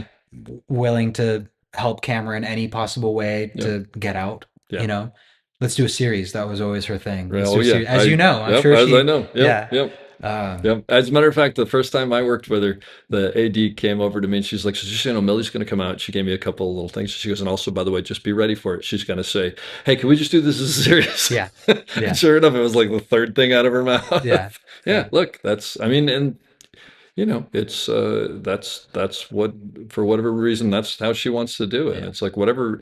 I mean, I always view our job is to do whatever they need us to do, barring safety or something else, Totally. or wasting time because we have to fix something, obviously, and that's just what you do, right? Yeah. Yeah. Um, so you did and actually, by the way, you've shown me some of the stuff you did on season 5, which I can't wait for people to see because it's just amazing work. I just Thank have you. to say that. Yeah, and it was very cool to be on even just second unit because reality was it wasn't quite second unit. It was like No. for like minor first unit. But it was cool to be involved in something like that. You worked on a movie called Fall. Oh my God. But I just have to ask about, can you just explain what the movie is? Because I never saw it, Yeah. but it's got to be interesting. Fall was the first project out of COVID that I worked on with some really great people.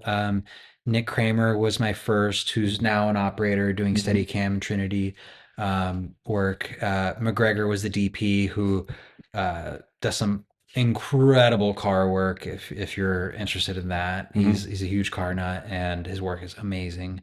But yeah, so that was the first movie back, and it was this tiny indie budget movie that we were working on, telling a story of these two women stuck on a radio tower. They're climbing the radio tower and they get stuck, and And the radio tower is like 500 feet in the air or something. This I is think like it's I think it's like over 1,000 over a feet. thousand. Okay, so it's Yeah, it's like it's yeah, it's way up yeah, there. yeah. And so that was an interesting project to work on. Uh, we had created this like other subset that was on this peak of a mountain that had a 360 view of a valley, and so the actors were maybe 5-6 feet up, but it looked like they were 1,000 feet, and we Hmm. were able to do Hmm. that practically, which is really cool. And Yeah. then the rest of the movie, they actually were on this, it's probably like a 40-50 foot high tower with stump lines and harnesses. They were doing all the climbing themselves, and we were on. Oh, so this wasn't a ton of green screen? There was lots of green screen on the ground. Oh, but So we would shoot the actors on the tower. mhm. We didn't have a whole lot of money, so if we weren't on a crane, we were on condors, and Okay. most of it was condors and sliders. Oh, really? Wow. So and it got to the point where it's like, we're on condors for, you know 8 out of 12 hours Ugh, every day wow. on this peak. So, then they're just letting us use the condors Sure. Yeah. at that point, Yeah. to find the right angles. But yeah, so there were shots, where they'd be climbing and then they'd fall, Hmm. they'd fall 20 feet, and then the rope would catch them, and you tilt down, and then the floor would be blue screen. Gotcha. The Okay. ground was Yeah. blue Yeah. screen, but we shot practically outside. Really? Oh, I Uh, assumed most of it was stage work. So, there okay. was That's cool. no stage work. Really? No Oh, stage wow. work. Uh, every day we were like, this could have been LED wall. That's This what I this could have assumed. I been this just could have assumed. been blue screen, but everything was practical Wow. So except I for assumed literally there was nothing outside and it was all stage work. That's why I was asking. But yeah. oh, interesting. Yeah, the Yeah. only visual effects was when you would tilt down at the ground. Yeah. Yeah. Wow. That's wild. Okay. Yeah. Was it a fun I mean, is it fun to do so? Or does it get Yeah, boring well, after a while? we shot in like Victorville, Uh-huh. somewhere out there in the desert, Yep. and it was like a small indie movie, and it was the first COVID project that I had worked on. Old was right after that. Yep. Um, and it was so much fun because it had that indie vibe. The whole crew was at the hotel. That's fun. Nick Kramer has his Panabar, you know. Do you want to tell people what the Panavar is? Yeah, if you don't know what a Panabar is, it's basically like it's a Panavision case that is a bar. Yeah. And It literally like what does it swing open from the front and there are yeah, drawers, I it's think, or like, something? I don't know if it's trifold, but it Yeah. like swings open. It has drawers, it Yeah. has lights, It's and it looks like a case you would find on the camera truck, and they used to make these for select people and give them out. And it opens up, and it's a full traveling bar. yeah, yeah. There was another one they did that It'd be was a cappuccino Panabar. machine. Yeah, Yeah, yeah. yeah, yeah. It'd be Panabar. There's like some serial code, so that you can have it on the invoice, and nobody knows what it is. But I didn't know that. That's yeah, great. yeah. So it's That's not so fantastic. much anymore, No, but but yeah. before, when people were drinking on camera Oh yeah, trucks, yeah, that yeah. was very much a thing. So this had a very indie vibe. We'd take the Panabar out at the pool of the motel that we were staying out in the middle That's of the great. desert, and we'd all Yeah, drink after work, and it was a total like throwback to indie movies, and it was yeah. so much fun to work Oh, on that's a because the blast. studio is not there, and there's no pressure from You're them, just and on your own. yeah, it Yeah. was Oh, awesome. that's great. That's great. So I want to ask you just a couple of specific operating, or not operating specifically questions. Working with the AD. Yes, You just talk about working with the AD as an A camera operator. sure. Well, uh, the AD obviously runs the set, and there's a partnership between the A operator and the AD, and you have to make a lot of calls as an operator that can influence the day, and so regardless of what tool you pick, sometimes you have to pick and choose your battles. Is this going to be faster on dance floor on a regular head, or should we go to crane? Hmm. And sometimes you need to run those things by the first AD. If you start going on a crane without letting him know, he or she, they might get upset with you, or they might say, hey, we don't have time for this, like, Hmm. or how long is this going to take? Or so sometimes it's a good idea to get the AD involved in those decisions and say, hey, you know, there's two sides to this. We would all like to use this tool because of A, B, C, but I know that you're probably going to disagree with that. I want you to be on board with that decision. Are you willing to come on board with that decision? Hmm. And it's either a yes or a no, or let's see if we could find another way to do this. And Yeah. so sometimes if you feel that that tool that's going to take a little bit longer to set up is the right tool, then you kind of have to work with them and convince them. And a lot of the times it's you scratch my back, I scratch yours. Yeah. So if you're able to help them uh prior or with other things and save time, shave off whatever you can off the day, and it's like, hey, like I really need this one, and then they're willing to work with you on that one. Yep. Yep. So um that's one area where sometimes I'll get the AD involved, and I'll just say, hey, like I need your brain for a second.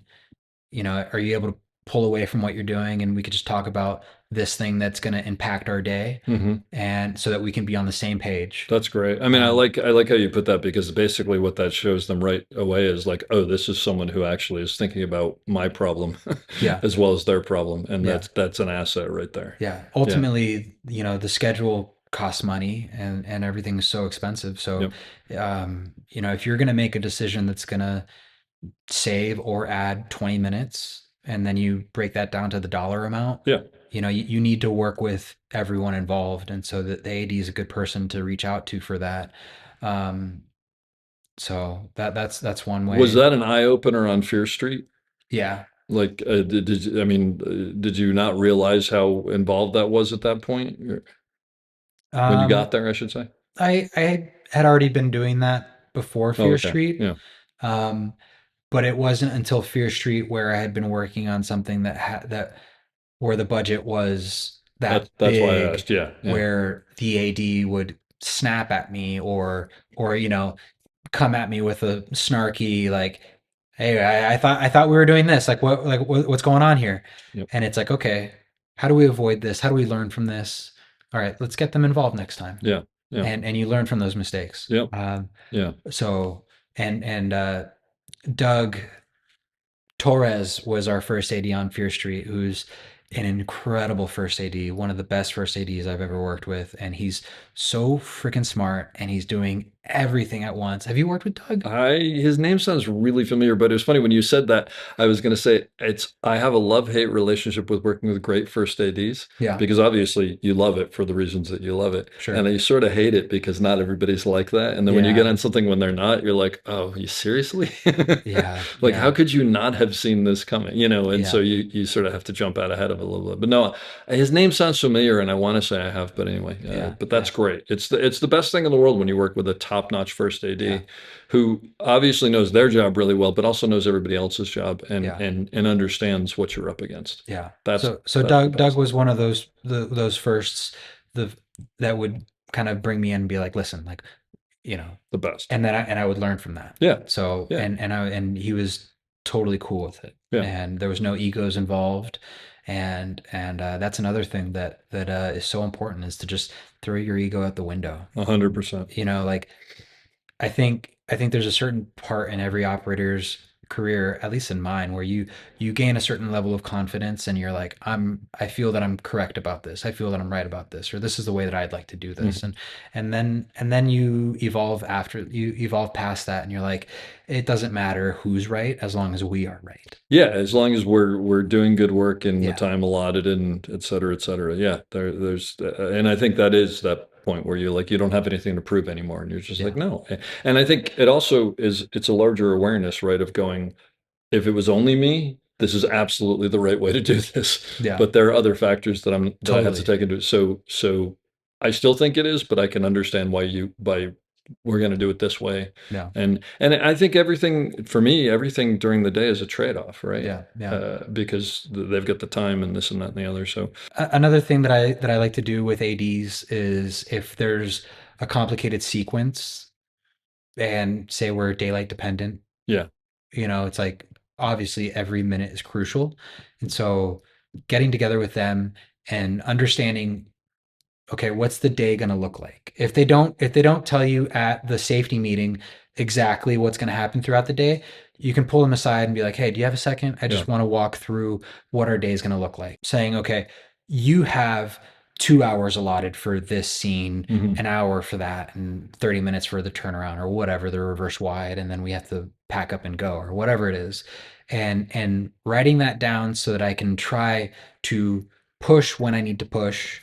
Yep. And then you're aware. It's like, you always have to pick and choose your battles. So if you need to fight for something that's going to take a little bit longer, you look at that schedule and you're like, okay, yeah, we really don't have time. Let's just do the quick and easy way. Let's get out of here. Or to the opposite, you can go to them and go, hey, can we steal 20 minutes from this thing later? Do you think we can shave 20 off so I can do it now? But I on big days, I'll do what you're talking about. On smaller days, I'll generally, at the beginning of the scene, after we've rehearsed, I'll quietly go over and go, how long do you have allotted for this? Yeah. So that I can keep an eye on it, and I can go to them and go, I just want to let you know another shot just got added. did you know about this? You know, Yeah. and I think that most of them appreciate it. Yeah. Hopefully they appreciate it if they're not. And then another thing that we'll do on the bigger days is after that general talk about what they're hoping for out of the schedule.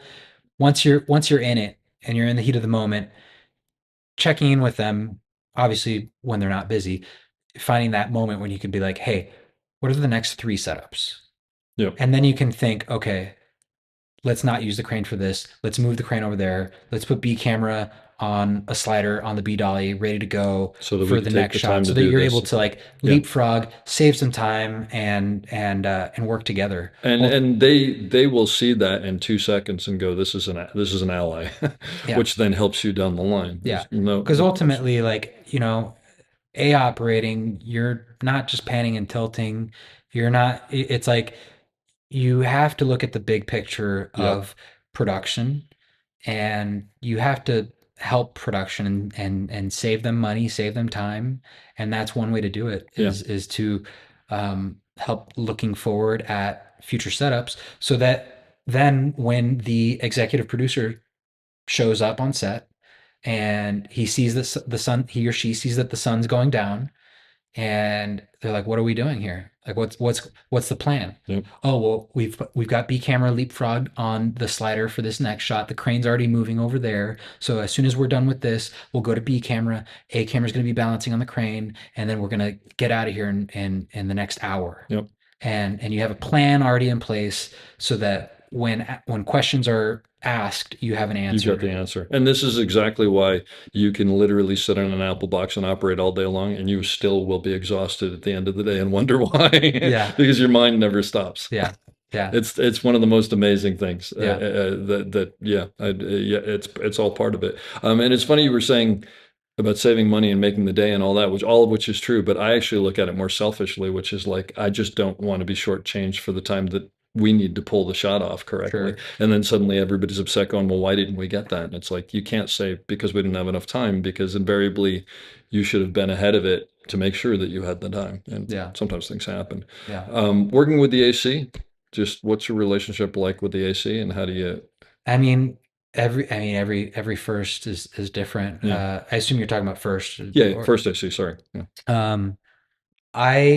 I like to give first ACs marks on everything, Yeah. and that's just like how I You mean as far grew as up. giving them rehearsals, or Well, giving them rehearsals and marks. Yeah. I'll say, okay, they're gonna walk up. Here's that mark. Gotcha. You Okay. know, Yeah. Here's Walking here's through the here's the beats. close mark. Yep. Okay, they're gonna lean in. There's the lean in, Mhm. and then we'll have the stand in, lean in, hold that lean in. Yep. Let me know when you're good. Yep. And everything's through headsets now, so we'll just wait until they get the mark. Yep. Okay, got that. Okay, great. Now they're gonna sit back down over there. Okay, there's that mark. Okay, Yep. and Yep. then we're gonna pan over here, and Yeah. and that's that. Mhm. So most first ACs, I think, appreciate that.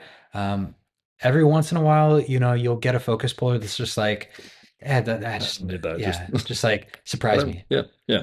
Well, know? but there are people who like, yeah, that's the way they pull Yeah, focus, and yeah, I can't understand it because I could never do it. But if it works, it works. Yeah. Yeah. Yeah. So I like to give them the marks because it helps everybody. Yeah. It helps the DP who's at the tent looking at the monitors see, oh shit, they're gonna lean in. There's that shadow from that Yeah. that foreground element. Or there's always that. My favorite is like, hey, they're not going to lean in that much, are they? And then Yeah. you're like, no. I guess it's Yeah. not. Totally. That's one of those political things that you can do to, 100%. Yep. answer something with a Yeah, question. that's when you lean back to Ralph and you're like, pull the dolly back just a Yeah, little bit. yeah, exactly. Yeah, and so it helps the DP when he's lighting, gaffer obviously with that. It helps the dolly grip understand, okay, this mark is good for this, but it's not good for that. Mhm. And everybody can benefit from walking through, and then you do a rehearsal by the numbers, and then you do a hopefully, and Nowadays. and, yeah, Let's but just shoot the rehearsal. yeah, Whatever. That's so, another story. but I think it's important, especially if it's like a tricky thing, Yeah. like a walk up on a long lens, or if you're wide open, or if it's night work. It's like you want to be able to give your focus puller a fighting chance. Yep. You got to work together. If not, it's not going to be pretty. You're gonna, they're not going to be happy with Yeah. you, and so It's also why I'm starting a show in March, and I just called up the AD and said, "Hey, we have two female leads," and I said, "I have two stand-ins. I'd love to throw you names for," and their names and she said, "Oh, I've never had an operator like call up and suggest stand-ins," and I yeah, said, "You know what? As far as I'm concerned, they might be the most important people on the set to me, absolutely, assuming that they're good. yeah. If they're not good, then because it can make all the difference in the world. And Oh my my God, favorite stand-ins are the people who are with bigger actors who are with them all the time, yeah, and they'll come in and they'll go, I'm going to show you what she did, which was picking up the phone and then sitting down. But I just have a hunch she's going to sit down and pick up the phone. So let me show you both. And I'm like, yeah, yeah, it's the best totally. thing in the world, It right? is. It Yeah, is. yeah. Um, on Agatha, I don't know if you watched it or No, I haven't. but if you get a chance, you should Yeah. check it out. What's it on? Do you know? It's on Disney Plus. Okay. Agatha all along. All along. All right. There's a Marvel streaming show that we did, Yeah. but there's episodes where there's a minimum of six characters in every scene, Jeez. and everything is always moving, and so they're never just like standing still. They're Yeah. they're sitting down, they're standing up, they're walking around the room, and every scene has six people in it. Wow. Because it's a journey. They're traveling from one place, from point A to point B. And so our stand-ins on that show, um, we had, I don't know if you've noticed, or if you've had this experience, but sometimes you'll get a stand-in that's like the leader. Yeah. Yeah. They're like the most experienced Yeah. one, and they'll help all the others. Yeah. And so we had that on this show, and then all the others started learning, and they were really passionate about That's learning and that's and great. being there and learning. And so, every scene might have, 6, 7 marks per person, and there's six people. Oh, And as an operator, when you go in and you're looking at the blocking rehearsals, you're trying to memorize everything and you're trying to visualize everything. But when there's six people that have six different marks, you can't quite remember, when the fourth person goes to the third mark, on what exactly right. line was that? No, exactly. And Yeah. so what I would do, I would start recording on my phone Hmm. those rehearsals Yeah. when it's a big blocking scene, so you could reference it, That's great. and then get together with the stand-ins and show them the video, so then they can say, okay, yeah, this is what happens. Yeah. And Oh, that's great. yeah, Yeah. and Yeah. so on Agatha, the stand-ins were amazing because they would pay attention, they would know all the marks, and then they would also, like you said, they would know the actors. Be like, well, It's invaluable. like I might place somebody here because it looks good compositionally, Hmm. but it's really uncomfortable for that actor because of their back Yeah. to be close to this thing or to Yeah. be Yeah. leaning Yeah. on this. And Yeah. like, I don't think that they would do that. Normally they would do this. Be like, you know what? You're totally right. And thank you for keeping us accountable. Yeah. Or And, the other and thing that actually happens a lot is like invariably you go in and you start tweaking, of course, everything to make things work, and you move the chair and you move the back and you move yeah, this, and then the actor's like, or the stand is, I just want to let you know, I can't sit into this chair anymore. Like yeah, it doesn't pull back on it. And what you're going, oh, duh, I can't believe we yeah, didn't think about that. But that's one thing that I can say to younger operators or established operators is you let the stand-ins know how important they are to you. You learn their name. yeah, You treat them like people. Like if you happen to be going off to craft service, which you probably should never do anyway, but ask them if they want anything. It yeah, goes a tremendous long way because I think they sort of feel like they're the low people on the totem pole, which on some level they are, but they're actually unbelievably important. they And I are. think if you imbue that importance in them, they actually then, like on this show, they realize how important they are, and then they want to do that much better. And Yeah. it's Yeah. You want to encourage them yeah. because, stand-ins can be afraid. It's also a tough job. It's not, I mean, I couldn't do it. I No. wouldn't be able to stand 2 inches away from someone for 20 minutes while Yeah. all these people. Yeah. So, I think that we all think it's just like, no, you're just standing there. And nope, that's much more to it than that. There's Totally. no question. Yeah. Totally. Well, Nick, this was really great. I thank you for all this. It's incredible. I mean, like you're a fantastic operator, and also you have so much to give, which is I appreciate it. So thank you. I'm going to leave you with the final question I leave everybody with, which is advice for someone getting into the business today on how to succeed, or what you wish you knew back then that you now know.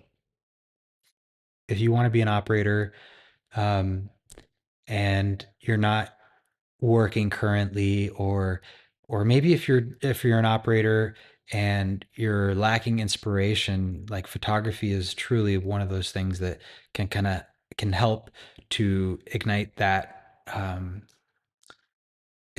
eye for composition. And if you don't have a camera, you were saying earlier, you can use an iPhone. But being precious with those moments that you capture so that you're not taking way too many photos, but understanding like, okay, this is my intent, and going out with the camera and taking those photos. I would sometimes give myself guidelines, and I would put myself on a timer. If I got off of a project and I was not inspired to compose, I would set my camera to black and white, and I would, for 2 hours, go on a skateboard or on a bicycle throughout town and find moments, and I'd have to shoot on a prime lens. So if I want to be closer, I have to walk. If I want to be wide, I have to put the camera where it needs to be. Um, and so going out with a 50 on one day and then going out with a 28 on the next day. Um, and I will say black and white is something that's helped me because I'm not a DP, and so light is something that I is secondary to me. I think of composition first, and then I think naturally of light second. But when you shoot in black and white, composition can be very boring if the lighting is not good. And so if you go and you shoot black and white, or put your iPhone on black and white filter, and pay attention to the light and how the light can enhance a composition or make it boring. And notice how it can be flat or how it can add depth to it.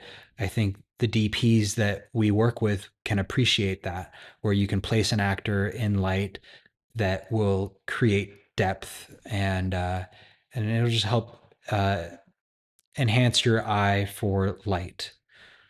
Another thing that you can do is to watch movies and really study them and really pay attention to them.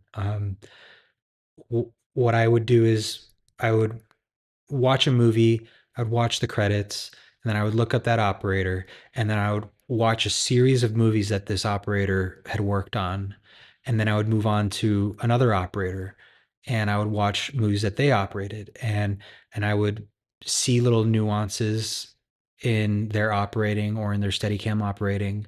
And and um and if you do this enough, you're able to pinpoint who this operator is without even looking at the crew list.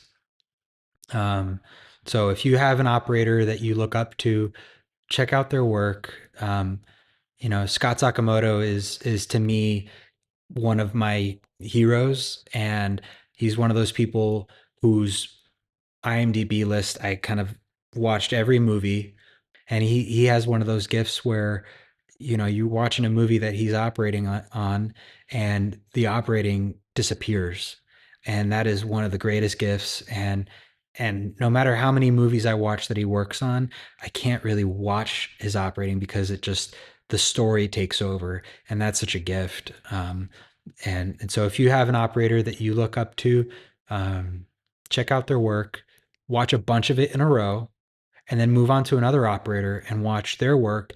And you could do the same with DPs, you could do the same with directors, but if you want to be an operator, I think you could learn a lot from watching an operator's work in a collection and see how they evolve over time. I hope you enjoyed that as much as I did. We'll be back soon with another great episode. Don't forget to check us out on theop.io for all sorts of information on operating and storytelling. So thanks for listening, and have a great day.